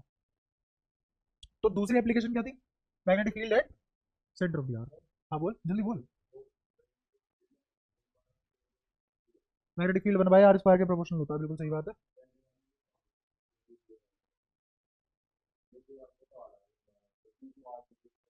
हाँ ये तो एप्लीकेशन है ना, वो तो जनरल था, और ये स्पेशल केस है। ऐसे तो डायपोल के केस में inversely proportional to R cube भी आ गया था हमारा। हाँ एक जनरल फॉर्मूला था जो कोलाप्स लू का, उसमें तो हमेशा r² था। लेकिन वहीं भी अगर मैं एलिमेंट बदल दूं, जैसे डायपोल ले लूं, डायपोल वर्सेस पॉइंट ले लूं, डायपोल इंटू डायपोल ले लूं, तो क्या आर की पावर चेंज नहीं हो रही थी।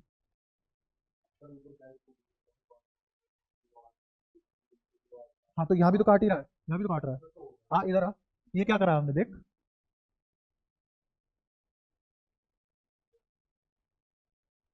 क्लियर हो गया। ये तो एप्लीकेशन समझ में आती है, बस थोड़ी देर और रुक जा, एक और तीसरी एप्लीकेशन और करा दो। तीसरी application, B due to finite straight wire, magnetic field निकालना है फाइनाइट स्ट्रेट वायर में। अब मैं इसको तो बहुत छोटे में करा दूंगा, बट ये सीबीएसई में बहुत लंबी डेरिवेशन है इसकी, बहुत लंबी, और कॉम्प्लेक्स भी कर रखी है, मेरे को नहीं समझ आती क्यों कॉम्प्लेक्स करी है।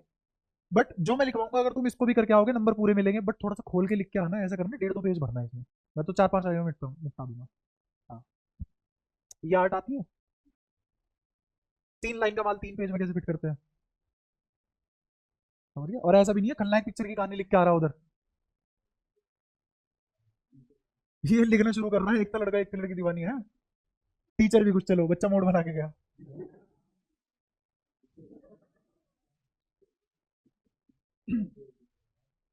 क्या ये मैं दोबारा इसलिए पूछता हूँ, ठीक है ढंग से इग्नोर हो। हाँ तो B due to finite straight wire, तो एक स्ट्रेट वायर बनाई हमने, फाइनाइट स्ट्रेट वायर, कोई लेंथ होगी इसकी, मुझे नहीं पता लेंथ का, हमें लेंथ नहीं पता इस वायर की, ठीक है। एंड पॉइंट पता है, ये रहा एक एंड पॉइंट, दूसरा एंड पॉइंट ये रहा, ठीक है। इनकी पोजीशन नहीं पता, आगे अगर पोजीशन पता लग जाती लेंथ भी निकाल लेते डिस्टेंस फॉर्मूले से। यहाँ पे कोई भी एक पॉइंट है जिसपे मुझे क्या निकालना होगा, मैग्नेटिक फील्ड, इसमें से करंट जा रहा है आई, तो एक डीएल एलिमेंट इमेजिन करना पड़ेगा। मान लो ऐसे कोई डीएल एलिमेंट इमेजिन कर लिए हम इधर, ये हो गया डीएल एलिमेंट। इस डीएल एलिमेंट के सेंटर से इस पॉइंट तक जो वेक्टर बनेगा वो क्या होगा, पोजीशन वेक्टर आर। ठीक से बना रहा हूँ वरना तू ही बोलेगा सर ठीक से बनाओ।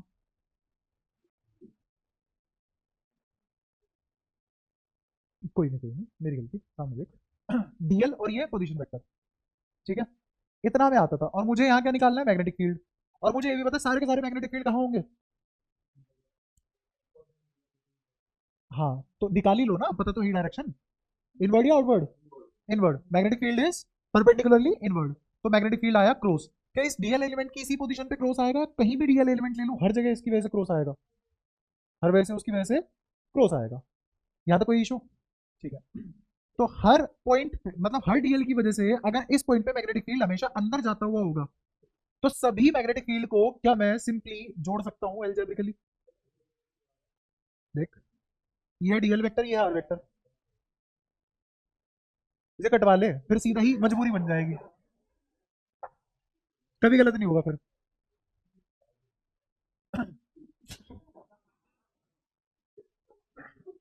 कोई नहीं, उसे समझ नहीं आया होगा, कोई भी बोला।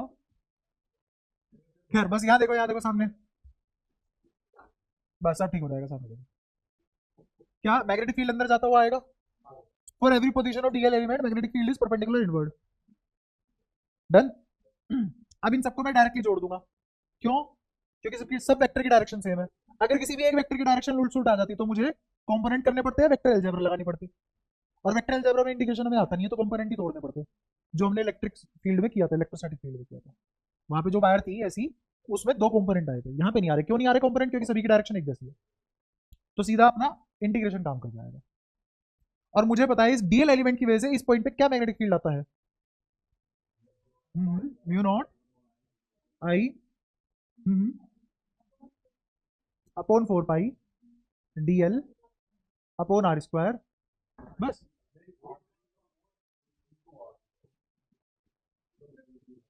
मैग्नीट्यूड बोलो, mu naught I DL sine theta, अभी थीटा लिख दूंगा, अपॉन 4 पाई आर स्क्वायर, यही था फॉर्मूला। तो ये तो मेरे को आता है निकालना, जितना आता है उतना कर लिया। अब ये थीटा जो लिखने वाला हूं मैं, थीटा क्या चीज होती है?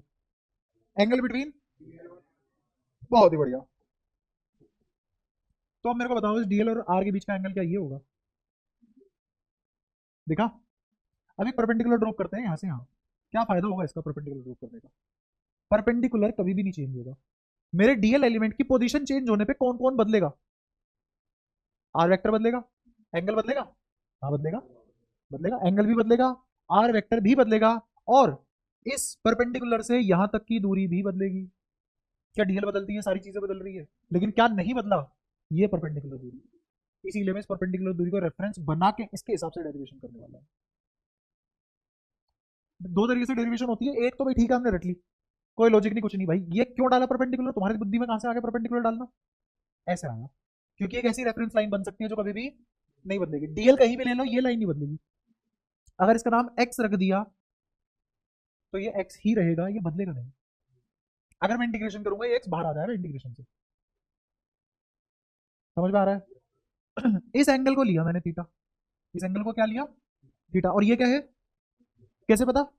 खुद से बनाया। तो ये एंगल क्या हो गया? हाँ, कैसे? Exterior angle. कोई इशू यहां तक? तो अब मेरे को बताओ यहाँ क्या लिखूं, साइन, ठीक है, यहाँ पाई बाय 2 प्लस थीटा बोला था, उल्टा लिख दिया, ठीक है कोई नहीं होता है। तो क्या बन गए? साइन थीटा क्या बन जाएगा? cos थीटा के लिए स्टेप में, ठीक है। तो अपने पास एक्सप्रेशन आ गया, mu naught by 4 pi I D L sine, sine theta की जगह cos theta by are square. अब देखो ध्यान से, डीएल की पोजीशन बदलती, कौन कौन बदल रहा है? आर और थीटा दोनों बदल रहे हैं। अब ऐसा इंटीग्रेशन कैसे करूं मैं जिसमें दो वेरिएबल आ रहे हो? हाँ, एक को दूसरे की टर्म्स में बदलेगा। अब मेरे को बताओ अच्छा ये आर स्क्वायर भी मैं कैसे लिख सकता हूँ? ऐसे लिख सकता हूँ, इसको मान लो एन, इसको क्या मान लिया, और ये क्या है? एक्स। तो आर किसके बराबर होगा? आर स्क्वायर किसके बराबर होगा? L square plus x. क्या? नहीं, एल भी तो बदलेगा ना, डीएल बदलेगा तो एल भी, हाँ, लेकिन कौन नहीं बदलेगा? एक्स नहीं बदलेगा। कोई इशू यहां तक? अच्छा ये जो आर है, ये आर किसके बराबर आया? L square plus X square. तो मैंने आर की जगह क्या लिखा? आर स्क्वायर की जगह क्या लिख दिया?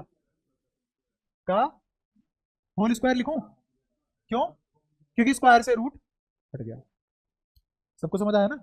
आर स्क्वायर बराबर एल स्क्वायर प्लस, सिंपल, कोई कंफ्यूजन नहीं है। चलो यहां तक पहुंच चुके हैं अब हम। अब मेरे पास दो ऑप्शन है, या तो मैं अपने एल्जेब्रिक फंक्शन को ट्रिग्नोमेट्रिक फंक्शन में कन्वर्ट करूं। क्या क्या ऑप्शन है अपने पास? एल्जेब्रिक फंक्शन को ट्रिग्नोमेट्रिक फंक्शन में कन्वर्ट करूं, and everything will be in terms of theta. Everything in this expression will be converted in terms of theta. अच्छा दूसरा ऑप्शन क्या है? ट्रिग्नोमेट्रिक फंक्शन को किसमें कन्वर्ट कर लूं? Algebraic. Then everything in this function will get converted into algebraic function in terms of L, X and R। अब दो ऑप्शन थे अपने पास। आज तक के पूरे इंटीग्रेशन में इतिहास गवाह है, जब जब ट्रिग्नोमेट्रिक फंक्शन का इंटीग्रेशन हुआ है तो वो इजी पड़ेगा। और इसीलिए तुम्हारी जो एनसीईआरटी है जिसमें तुम इंटीग्रेशन सीखोगे उसमें 10-12 तरीके हैं, टाइप्स हैं। वो टाइप कैसे होते हैं? वो टाइप यही होते हैं कि इन एल्जेब्रिक फंक्शन में ट्रिग्नोमेट्री कैसे यूज करके इसको सोल्व किया जाए। इसीलिए हम कभी कभी ऐसा होता है किसी फंक्शन को ए साइन थीटा रख लेते हैं। क्यों रखा हमने ए साइन थीटा? आसान होगा इंटीग्रेशन करना। तो मुझे बताओ पहली और दूसरी में से कौन सी बेटर चॉइस है? पहले वाली। तो हम ये चीज ऑप्ट करेंगे। हम सारे के सारे एल्जेब्रिक फंक्शन किस में कन्वर्ट कर लेंगे? ट्रिग्नोमेट्रिक फंक्शन में। और जो कि बहुत आसान भी है। देखो ये थीटा दिखाई दे रहा है और ये ट्रायंगल दिखाई दे रहा है। ई में टेन थीटा निकाल लियो। बोलो क्या आ गया? Tan theta will be equal to L upon X. तो एल अपॉन एक्स दिख रहा है, क्यों ना एक्स इधर ले आऊं? ओपन डेरिवेटिव ले लो। सिखाया हुआ ओपन डेरिवेटिव लेना। तो ओपन डेरिवेटिव क्या आ जाएगा इसका? ओपन डेरिवेटिव एक्स तो कांस्टेंट है, इसका तो होगा नहीं डेरिवेटिव। तो एक्स टेन थीटा का sec square theta D theta, और इधर क्या आ जाएगा? हो गया ओपन डेरिवेटिव। क्लियर है? अब जहां एल है वहां क्या रख दूंगा? X tan theta. और जहां डी एल है वहां क्या रख दूंगा? X sec square theta D theta रख लेते हैं। और अगले स्टेप में आंसर आ जाएगा इसका, वरना बहुत खराब डेरिवेशन है मार्केट में। तो किसके बराबर आ गया ये? बोलो। Mu naught by 4 pi I X sec, अरे डीएल की वैल्यू रख रहे हैं शायद, X sec square theta D theta और कोस थीटा डिवाइडेड बाय। अब सुनना ध्यान से, स्टेप कर रहा हूं। ये एल स्क्वायर दिख रहा है सभी को? ये पढ़ो इसको, एक्स स्क्वायर, अच्छा सॉरी सॉरी ऊपर वाला, X square tan square theta plus X square. क्या बाहर एक्स स्क्वायर कॉमन आ गया? अंदर बचा one plus tan square theta which is equal to sec square theta. Maths में पढ़ा होगा। वन दे और जय काली। ठीक है, तो क्या बचा अपने पास? ले देखे mu naught by 4 pi x, बाहर आ गया ना एक्स, और अंदर क्या बचा? कॉस थीटा डी थीटा, और आई भी बाहर, आई भी। अब ये जो तुम्हें गुच्छा दिख रहा है ये सब फिक्स है, कोई नहीं बदलता इनमें। और अब मुझे इंटीग्रेशन करना हो तो सिर्फ किसका होगा? कितना आसान हो गया। और अब ये कैसे करेंगे? हम ये ऐसे करेंगे, क्योंकि हमने इंटीग्रेशन और डिफरेंशिएशन की जो भी चीज है, कन्वर्जन, वो सब ट्रिग्नोमेट्री में किया है, तो लिमिट भी किसमें लगनी चाहिए? ट्रिग्नोमेट्री में। तो हम इस पॉइंट पे खड़े होकर देखेंगे, इस वाले पॉइंट को। इस पॉइंट से अगर इस पॉइंट को देखा जाए,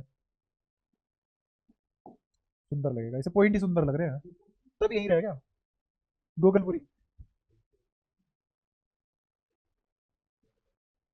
गंगा विहार वन एंड सेम थिंग।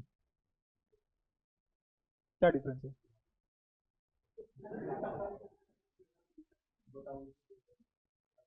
ज्यादा पैसे पलती है तुम्हारे यहाँ। खैर छोड़ो। अगर मैं इस पॉइंट से इस एंड को देखूं तो एंगल बनेगा अल्फा, और अगर मैं इस वाले पॉइंट से इस पॉइंट को देखूं तो एंगल बनेगा मैग्नीट्यूड वाइज बीटा, और क्योंकि मेरी एंगल नापने की सेंस उल्टी है तो माइनस बीटा। तो मेरे को बताओ मेरी इंटीग्रेटिंग लिमिट कहां से कहां जाएगी? क्या माइनस बीटा से प्लस अल्फा? ये है थीटा की रेंज। क्या थीटा की लिमिट लगा दी मैंने, यहीं से यहां तक जा सकता था थीटा। कर लेते हैं हम इसको सोल्व। तो फाइनल आंसर क्या आ जाएगा? Mu naught I 4 pi X cos theta का इंटीग्रेशन प्लस का साइन थीटा, प्लस का साइन थीटा, और लिमिट अल्फा से, सॉरी माइनस बीटा से अल्फा। अब upper limit minus lower limit करेंगे तो ये लिखा जाएगा mu naught I 4 pi X, आगे साइन थीटा की जगह क्या लिख देंगे? Sine alpha. अब सुनना ध्यान से, sine alpha minus sine minus beta, और माइनस की उल्टी कर देता है वो बाहर, तो माइनस माइनस प्लस, तो प्लस का साइन बीटा।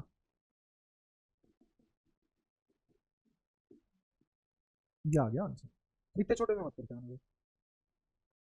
तुम्हें नोट्स दिए हुए हैं मैंने, एक साथ भेज देते ना सारे नोट्स, उसमें बड़ा सी डेरिवेशन है वैसे करना है। ठीक है, तो हमारे पास एक्सप्रेशन क्या आ गया?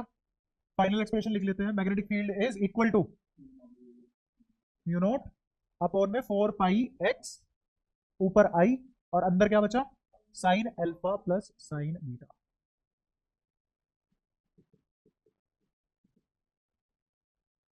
याद रहेगा? पक्का? तो अगर ये एक बार देख लो, इसको तमीज में याद कर लो, फिर क्वेश्चन करा रहा हूँ इसके ऊपर। हाँ ना, एक इनइक्वालिटी है क्या? कैसी?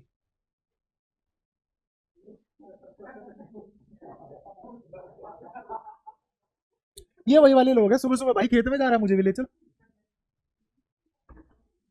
तू क्या करेगा भाई? कुछ नहीं, मैं गुदगुदी होते हुए देखूंगा झाड़ियों से।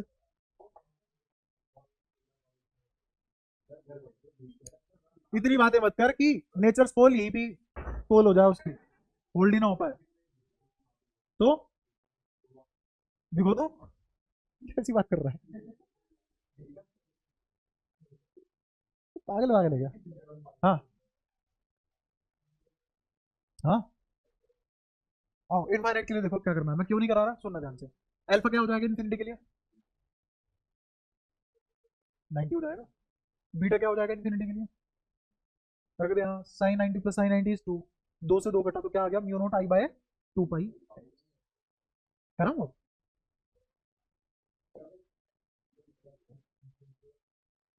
हाँ। और सेमी इनफाइनाइट के लिए एक तरफ 90 एक तरफ 0, क्यों सारी बातें यहाँ हो सकती है जो इलेक्ट्रो साइड में कर ली थी, फॉर्मूला देखा। आओ सवाल देखें उसके ऊपर। हाँ बिल्कुल हो सकता है। अल्फा बीटा अगर बराबर हो गए तो यहाँ पे क्या आ जाएगा, 2 साइन थीटा, 2 से 4 कट जाएगा तो क्या आएगा, म्यू नोट आई साइन थीटा अपॉन में 2 पाई एक्स, कैसे भी कर लो।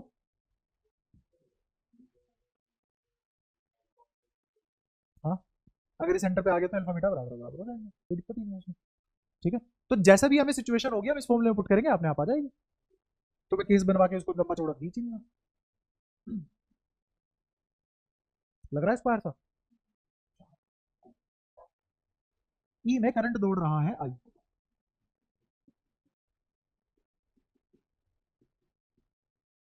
स्क्वायर है, करंट आई दौड़ रहा है, साइड है इसकी A, और तुम्हें इस स्क्वायर के सेंटर पे नेट मैग्नेटिक फील्ड निकालना है।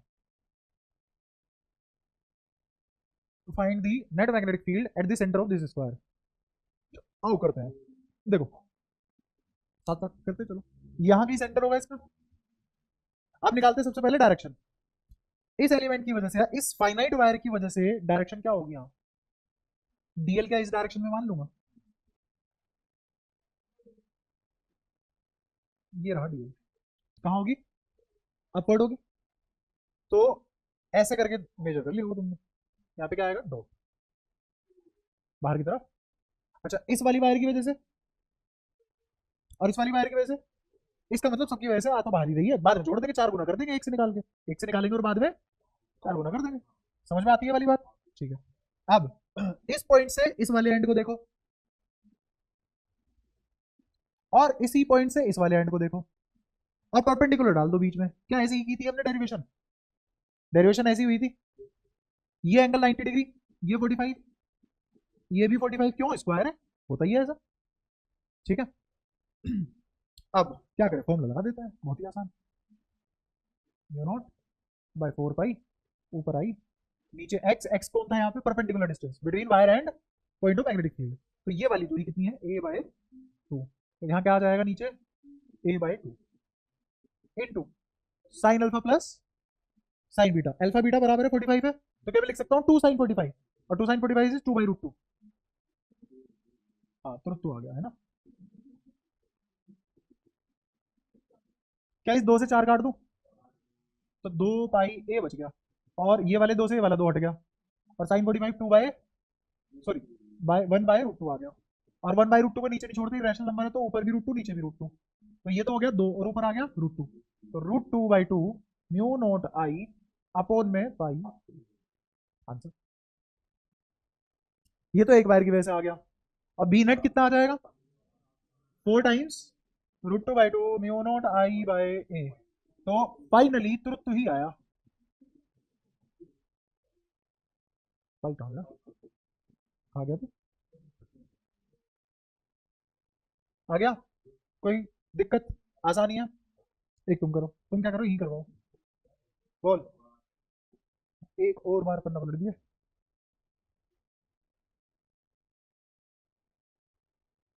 एक क्वेश्चन की कीमत तुम क्या जानो, गोबर बाबू, एक बार बाद में करो, क्या था ये, है? वो तो तू वैसे भी करता रहता है। अच्छा, शुरुआत में 15 मिनट तक आया तूने, और किसने, अब ये इतने बुरे दिन आ गए तेरे जैसे को समझू, पहले टक्के बोलना छोड़, मेरी तो मजबूरी है, सो टेंशन है दिमाग में, छोड़ दे बेलदारी फिर।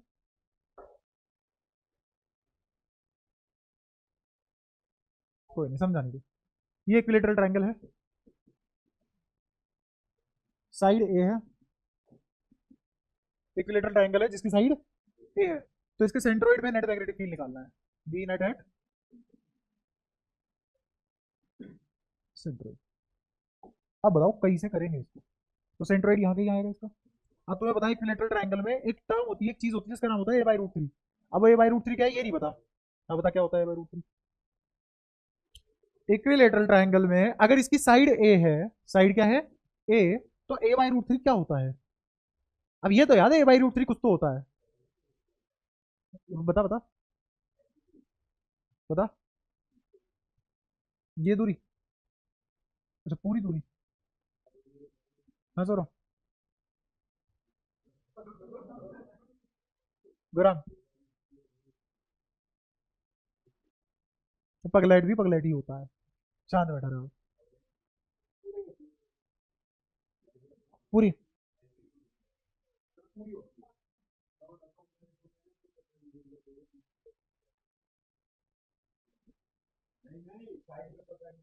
ये चलो सब गलत हो, सारे 10 भी फेल हो भाई साहब, पैसे दे के पास हुए हो सारे, लिख के कैसे। अरे कुछ नहीं होता, a/√3 सर्कम सर्कल होता है, रेडियस ऑफ सर्कम सर्कल। अगर मैं कोई ऐसा सर्कल बना दूं जो इस इक्विलेटरल ट्रायंगल को, इसका रेडियस क्या होता है, इसका रेडियस a/√3 होता है। अब फॉर्मूले रटने में इतने मगन हो गए तुम, a/√3 कुछ तो ऐसा क्या है पता नहीं है। ये होता है पर्पजलेस स्टडी। बचा हुआ क्या है मतलब, अच्छा ये बची हुई चीज a/2√3। बोल बोल,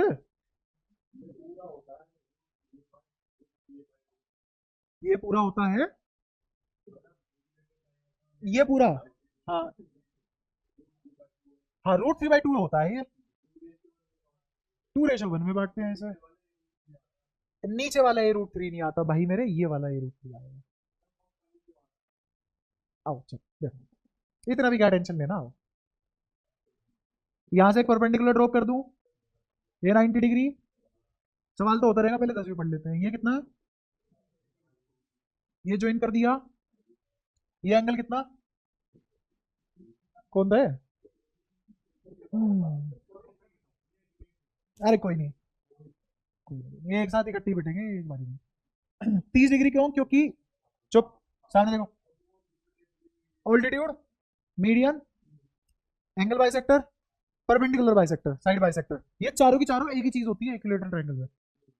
तो यही क्या बनेगा, एंगल बाइसेक्टर। पूरा एंगल कितना था 60, तो ये कितना हो गया 30। अगर ये 30 ये 90 तो ये कितना है a/2।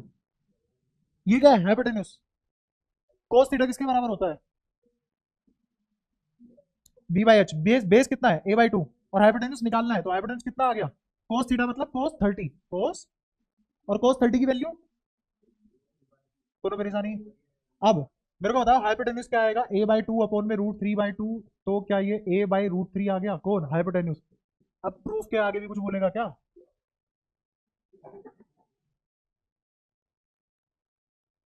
बोलो बोलो।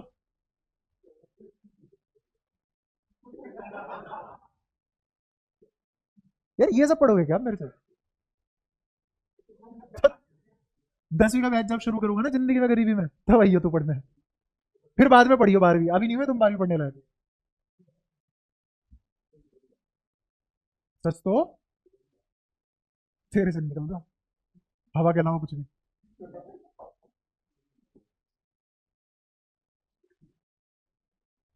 सबसे पहले तो मैग्नेटिक फील्ड की डायरेक्शन बताओ, सेंट्रोइड पे क्या होगी। करंट ऐसे है तो क्रॉस, कोई दिक्कत। ये दूरी कितनी आई थी, ये कितना, इसकी जरूरत है भी नहीं मुझे, सही बताऊं तो मुझे जरूरत पड़ेगी इसकी, ये परपेंडिकुलर दूरी x। ये कितना, अब मेरे को बताओ ये निकालने के लिए क्या 10 30 निकाल लूं, इसका भी प्रूफ देख लिया कि a/2√3 आता है। कितना 1/√3, और यही किसके बराबर होगा x/a/2। तो 2 ऊपर चला जाएगा, और मुझे निकालना है x। तो x किसके बराबर आ जाएगा, a ऊपर और नीचे 2√3। कोई परेशानी, पक्का। अब खुद देख ये क्या है a बाय, और ये क्या होगा a/2√3। क्या 1:2 में बट रहा है? सारी बातें सही तो है, क्या दिक्कत है? तो एक ये जो अपना आ गया x, इसकी वैल्यू है a/2√3। एक से निकालेंगे, 3 से मल्टीप्लाई करेंगे, फाइनल आंसर आ जाएगा। तो निकाल लेते हैं, एक की वजह से निकाल रहे हैं। b कितना आएगा बताओ? Mu naught by 4 pi into X, X की वैल्यू a/2√3 इंटू आई, और sine alpha plus sine beta. तो अल्फा बीटा दोनों ही कितने हैं?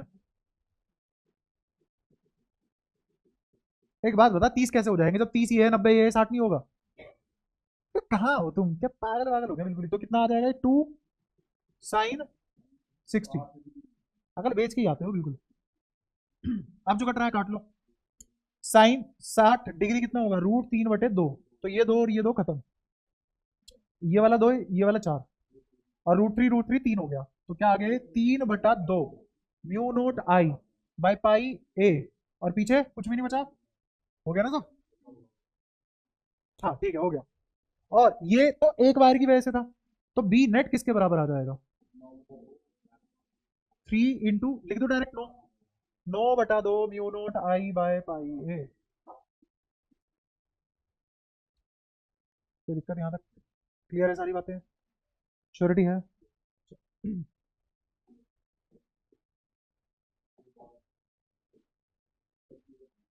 एक चीज और कर ले फिर जाना, 2 घंटे तो पड़ गया यार। हाँ तो और 15 मिनट फालतू ले रहा हूँ देख,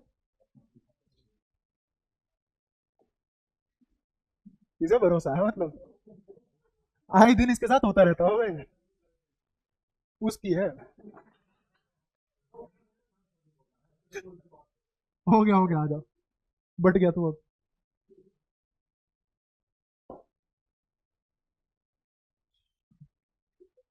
कौन था ये?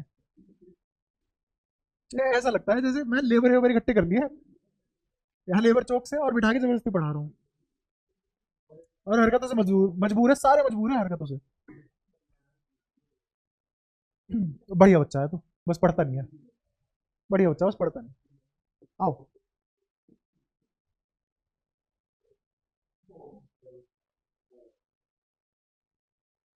बिना ईंधन के जनरेटर?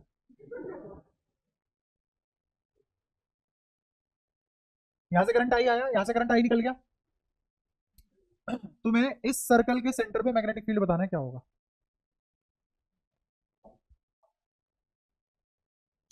ये जो वायर है, ये सेंटर के लाइन ऑफ एक्शन में है, दोनों वायर। दोनों वायर आर इन दी, कैसे? इनके बीच का एंगल 0 डिग्री है। हाँ, अच्छा अच्छा, वो हाँ बिल्कुल सही। तो इसने कहा कि अगर मैं इसको आगे एक्सटेंड करूँ, ये सेंटर से पास होगा, इसको आगे एक्सटेंड करूँ, ये भी सेंटर से पास होगा।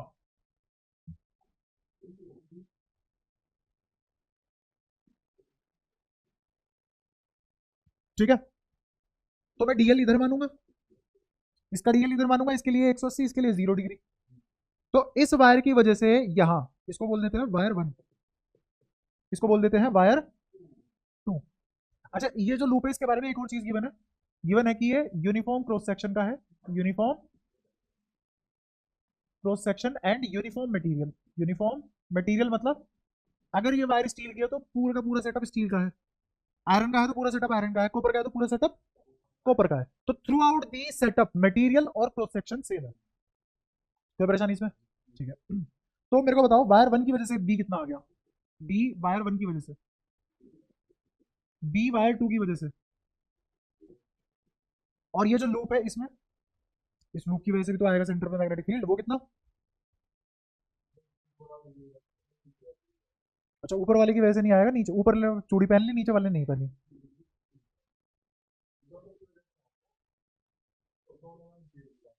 हम्म। आओ सुनो, मैं फटाफट बता देता हूँ, वरना तुम ज्यादा सस्टेन नहीं कर पाते चीजें। अगर ये एंगल थीटा है, अगर ये एंगल, तो ये वाला एंगल कितना होगा? 180 - थीटा।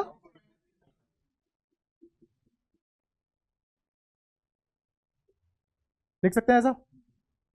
इधर करंट चला गया I1, इधर करंट चला गया I2। इधर रेजिस्टेंस मिलेगी मुझे R2, इधर रेजिस्टेंस मिलेगी R1। ये सारी बातें समझ में आती है भैया। वायर बड़ी है तो रेजिस्टेंस ज्यादा होगी, ये वायर छोटी है रेजिस्टेंस कम होगी, तो रेजिस्टेंस होगी तो अलग अलग ना, एक का नाम R1 रख दिया, एक का नाम R2 रख दिया। ये I किस में बढ़ गया, I1 में और I2 में। यहाँ से दोनों मिलेंगे, I1 आएगा और I2 आएगा, बन के मिल से जुड़ के फिर से क्या बना लेंगे, I। करंट बढ़ चुका है, पक्की बात, ठीक है। मुझे ये भी पता है कि ये ऊपर वाला और नीचे वाले इससे पैरेलल वायर की तरह एक्ट कर रहे हैं, देख लो। R1 R2 are in parallel. अगर R1 R2 पैरेलल में है तो दोनों के अक्रॉस पोटेंशियल डिफरेंस सेम होगा। इसका मतलब I1 R1 बराबर I2 R2 होगा, कोई नहीं रोक सकता इसे। मैं क्या रोकूंगा, अच्छा तो रोक दूं। कल को ये बोलने लगे सर मुझे गरीब होने से रोक दो, तेरी हरकतें देख भाई कैसे रोक दूंगा मैं।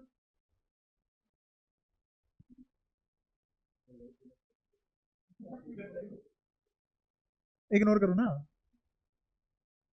इतना बढ़ाने के बाद भी तुम इग्नोर नहीं कर पा रहे हो तो दिक्कत है फिर। I1 अपॉन I2 बोलो कितना आ जाएगा, R2 अपॉन, मुझे बताया रेजिस्टेंस रो L बाय ए होता है। अगर मटेरियल सेम है तो क्या सेम होगा, और अगर क्रॉस सेक्शन सेम है तो क्या सेम होगा, ए। लेकिन लेंथ तो दोनों की अलग अलग है, तो यहाँ पे क्या आएगा, R2 वाले में कितनी लेंथ है और इसमें कितनी लेंथ है, तो यहाँ कितना आ गया L1 सॉरी L2, और यहाँ कितना आ गया L1। तो ये रेशो किसके बराबर आ गया, L2 बाय। मुझे पता है कि ये लेंथ तो आर्क की है, लेंथ, रेडियस कितना है R, तो क्या मैं लिख सकता हूं L2 रेडियस इंटू थीटा होगा। तो L2 कितना एंगल सबटेंड कर रहा है सेंटर पे, थीटा, तो क्या लिख सकते हैं इसको, थीटा इंटू आर। L1 कितना एंगल सबटेंड कर रहा है सेंटर में, तो क्या इसको लिख सकते हैं 2 pi minus theta into R, R one दे, तो I1 अपॉन I2 कौन बराबर, theta upon 2 pi minus theta. क्या यहां से ऐसा लिखा जा सकता है कि अगर ये एंगल मान लो थीटा 1 होता और ये एंगल थीटा 2 होता, तो क्या ऐसा लिख सकते थे theta 1 upon theta 2 is equal to theta 2 upon theta 1। I1 ने कितना एंगल सबटेंड कर रखा है, देख यहाँ पे देख, 2 पाई माइनस थीटा, जिसको क्या मान रखा है मैंने, थीटा 1, तो नीचे क्या लिखा जाएगा, थीटा 1, और ऊपर क्या लिखा जाएगा। तो क्या बोल सकते हैं कि I1 I2 is equal to theta 2 by, इसका मतलब मेरा I inverse ratio of angle में बढ़ता है, जैसे कि मेरा I inverse ratio of resistance में बटा करता था। अभी तो मैं तुम्हें बिल्कुल बढ़िया तरीके से करा रहा हूँ, फिर मैं तुम्हें बताऊंगा कि ये सब करे बिना भी तुम ये सब बातें सोच सकते थे, ठीक है। सामने देखते रहोगे सभी। I1 2 पाई माइनस थीटा किसके बराबर आ जाएगा, I2 इंटू थीटा। ये एक्सप्रेशन निकाल लिया, अभी देखते हैं इसको कहाँ यूज कर सकते हैं हम। अब निकालेंगे हम मैग्नेटिक फील्ड। तो बताओ कौन सी ब्रांच का मैग्नेटिक फील्ड निकालना चाहते हो, B1 या B2, B2, B1 निकाल लो। B1 किसके बराबर आएगा, तुम्हें पता है ना, आर्क की वजह से, ये सर्कल नहीं है, क्या है ये आर्क, इस आर्क की वजह से क्या मैग्नेटिक फील्ड लिखा जाता है, थीटा अपॉन 2 पाई, थीटा अपॉन 2 पाई। तो B1 कितना एंगल सबटेंड करेगा, 2 पाई माइनस थीटा अपॉन में 2 पाई, तो ये क्या लिखा हुआ है, theta upon 2 pi into mu naught by 2, और आई बाय आर, आई क्या लिखा जाएगा यहाँ पे, I1 बाय आर। क्या ये लिखा जाएगा B1 मैग्नेटिक फील्ड। इस पूरे की जगह, इस पूरे सिलेक्टेड आदमी की जगह क्या लिखा जा सकता है, I2, तो मेरा फाइनल एक्सप्रेशन क्या बन जाएगा यहाँ से, theta upon 2 pi into mu naught by 2 I1 by I2 by R. और डायरेक्शन बताना इसकी क्या होगी, ये है ना ऊपर वाला, तो बताओ डायरेक्शन क्या होगी, अंदर की तरफ, तो क्या एक क्रॉस बनेगा, देख लो एक बार सब चीजें। यहाँ तक किसी को आपत्ति हो तो बोलो, क्लियर है सारी बातें। अब ऐसे ही B2 निकाल लेते हैं, B2 बोलो कितना आएगा, क्या B2 आएगा, जो B2 में सबटेंड किया angle theta upon 2 pi into mu naught by 2, और करंट कितना जा रहा है I2, और रेडियस कितना है R। अच्छा डायरेक्शन भी देख लेते हैं इस मैग्नेटिक फील्ड की, ये करंट की डायरेक्शन है, तो जब ये करंट की डायरेक्शन है तो उंगली ऐसे कर लूंगी, और कहाँ जाएगा ये, बाहर की तरफ, तो ये कैसा आएगा, दो वेक्टर क्वांटिटी लिखी हुई है, मैग्नीट्यूड बराबर है, डायरेक्शन अपोजिट है, तो समेशन क्या होगा B1 plus B2, B1 plus B2 is 0। तो due to loop B, due to loop भी क्या आ गया, 0। henceforth b1 plus b2 plus इसको नाम दे दिया b3। b3 किसके बराबर आ गया? तो b नेट भी क्या आ गया? 0। अब ये सब ना करके तुम पता कैसे सोच सकते थे? ऐसे सोच सकते थे कि मेरा current inverse ratio of resistance में बढ़ता है और रेजिस्टेंस वहां ज्यादा है जहां एंगल ज्यादा है। करंट बढ़ रहा है इनवर्स रेशियो में और जो मेरी रेजिस्टेंस है वो थीटा के रेशियो में बढ़ रही है, तो इसका मतलब current inverse ratio of angle में बढ़ रहा है। Current inverse ratio of angle में बढ़ रहा है। क्या बताना? क्या इस बोलना समझा थोड़ी रहा हूँ, बोल रहा हूँ चीजें, दोबारा बोल देता हूँ। करंट किस रेशियो में बढ़ा? Inverse proportion of resistance. ये तो बात समझ में आती है। और रेजिस्टेंस किस रेशियो में बढ़ रहा है? थीटा के रेशियो में। तो इसका मतलब current inverse ratio of theta में भी बढ़ रहा होगा। जैसे मैं इसका उल्टा हूं और ये इसके समान है, तो मैं उसका भी तो उल्टा होगा। वही बात बोली है मैंने। तो current inverse ratio of theta में बढ़ गया। अब बढ़ने के बाद अगर करंट मेरा इनवर्स रेशियो ऑफ थीटा में बढ़ रहा है, तो देख इस बात का मतलब क्या है? इसका मतलब आई थीटा एक कांस्टेंट है। Product of angle and current is, तो चाहे इधर से चले जाओ चाहे इधर से चले जाओ, फील्ड वही आएगा, क्योंकि फील्ड थीटा और आई पे डिपेंड कर सकता है। समझ पाए? और डायरेक्शन अलग अलग है दोनों करंट की, एक में क्लॉकवाइज है तो दूसरे में। इतनी छोटे से थॉट प्रोसेस से इतना महंगा काम बढ़ सकता था। इसीलिए इन फॉर्मुलेशन और किताबी बातों से ज्यादा जरूरी क्या है? दिमाग लगाना। अगर किसी ने पढ़ाई भी नहीं करी और वो बच्चा दिमाग लगाना जानता है, तो फिर भी तुमसे अच्छे नंबर ले आएगा बिना पढ़े भी। स्टेट पढ़े नहीं।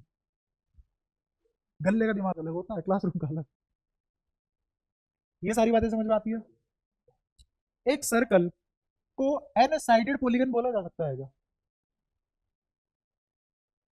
जैसे ट्रायंगल एक पॉलीगन है, कितनी साइड है उसकी? स्क्वायर के पॉलीगन होता है क्या? कितनी साइड है? 4। और ये रेगुलर पॉलीगन है। अच्छा, ऐसे ही अगर रेगुलर पेंटागन बना दिया जाए तो उसमें नंबर ऑफ साइड कितनी होगी? 5। और वो भी एक पोली फिगर होगी। पोली फिगर मतलब पॉलीगन। सही है।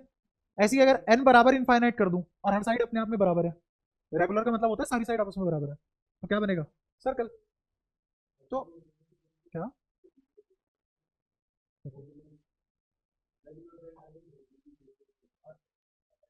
अरे 5 साइड होती है उसमें और हर साइड आपस में बराबर होती है, तो क्या चाह रहा है?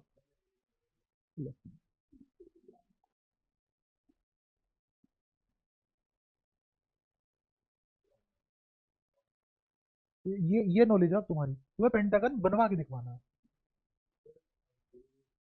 अरे यार ऐसे कैसे तुम फिर इमेजिन कैसे करते हो कि हम वो एग्जाम क्रैक करेंगे जो दुनिया में सबसे टफ है? चुपचाप बैठा रहे। हाँ भाई, सामने दोबारा फोकस अगेन। तब तो मैंने क्या कहा है? चुप। मैंने क्या कहा है? N sided polygon can be referred as a circle.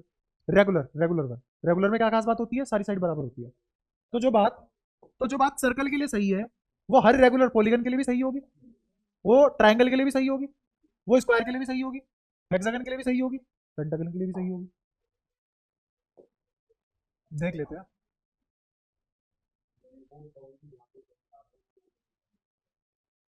देखते रहे अब। कुछ कुछ सवाल पूछूंगा, ये सवाल बताते रहो, छुट्टी हो जाएगी। कॉन्सेप्चुअल सवाल है, एक एक सेकंड के, फटाफट बताते जाओ। अब चल जल्दी से।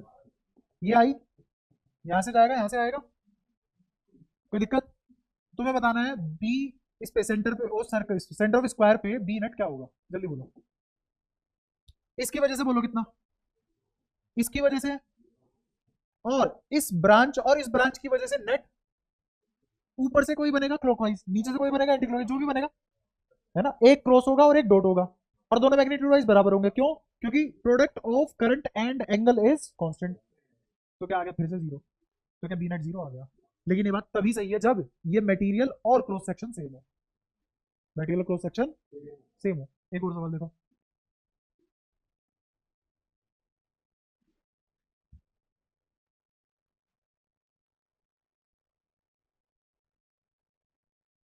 सेंटर ऑफ हेक्सागन पे मान लो इस डायरेक्शन से करंट आया और इस डायरेक्शन से करंट चला गया।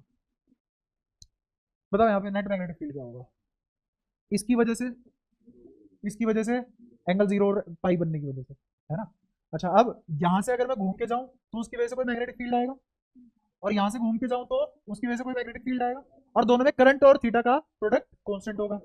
तो मैग्नेटिक फील्ड मैग्नीट्यूड वाइज बराबर आएगा, डायरेक्शन वाइज अपोजिट। तो क्या फिर से 0 + 0 + 0 बी नेट 0 आ गया? बताओ कोई दिक्कत? ठीक है, हाँ रेगुलर पॉलीगन है। अब अगर इस केस में दोबारा है और मैं एक वायर ऐसे बना दूं और करंट यहां से आ जाए, अब बताओ पी नेट 0 होगा क्या? दूसरी वायर यही है। हाँ, ये हटा के क्या लगा दिया, ऐसे लगा दिया, बाकी सारा सेटअप सेम है। देखते हैं। अब ध्यान से देखो, क्या लाइन ऑफ एक्शन पे आ रही है इसके? कहाँ आ रही है? ये आगे निकल गई भाई इसकी लाइन ऑफ एक्शन। अब इसके लिए ये पॉइंट दूर है, अब इसमें मैग्नेटिक फील्ड जीरो इस वायर की वजह से नहीं होगा, तो यहाँ पे B1 आएगा, बाकी दोनों जीरो हो जाएंगे। तो इसका मतलब बी नेट इज नॉट। ये क्यों कराया मैंने? क्योंकि मुझे पता है तुम्हारी बुद्धि हमेशा जीरो आंसर करती है इसका। ऐसे ही इस फिगर में अगर मैं एक ऐसे वायर बना देता यहां से और ऐसे करंट भेज देता वापस, क्या अब यहाँ पे बी नेट जीरो आता? इसीलिए मैंने तीन अलग अलग बना के दिखाए हैं, इसीलिए 3 बार जीरो लिख रहा हूँ, डायरेक्ट जीरो नहीं लिख रहा। ठीक है, अब एक और देखो। अरे उसका काम है आग जोगना, और तू आहुति दे रहा है घी की उसमें। बस रुक जा थोड़ी देर। ये वाला पोर्शन स्टील का है, ये वाला पोर्शन कॉपर का है। अब बताओ सेंटर पे बी नेट जीरो होगा क्या? क्यों? क्योंकि रो डिफरेंट हो गया, और रो डिफरेंट हो गया तो आर में, R equals to rho L by A में ये सब अलग अलग होंगे और कटेंगे नहीं। और अब मेरा आई इंटू थीटा कॉन्स्टेंट नहीं होगा, तो कॉन्सेप्ट ही गलत हो गया। समझ आया? ऐसे ही अगर मैं ऐसा कोई डायग्राम बनाऊं और उसमें बोल दूं कि इस वाली वायर का क्रॉस सेक्शन एरिया R1 है, और यहां से एक वायर गई, इसका क्रॉस सेक्शन R2 है, ठीक है, radius of cross section, radius of, ये भी क्या है, रेडियस ऑफ क्रॉस सेक्शन। क्या दोनों का radius of cross section different है? जैसे मान लो ये आ रहा है और ये कितना है 2R। तो आप बताओ क्या इस सेंटर पे बी नेट जीरो होगा? नहीं, क्यों? क्योंकि क्रॉस सेक्शन डिफर कर दिया। क्रॉस सेक्शन डिफर करते ही फिर से ये ए और ए जो सेम थे पहले, ये कटेंगे नहीं, लेकिन रो कट सकता है, तो रो सेम हो जाएगा, L1 और A1 डिफरेंट रहेंगे। तो फिर से मेरा आई इंटू थीटा का प्रोडक्ट कांस्टेंट, स्वाहा, डन, छुट्टी।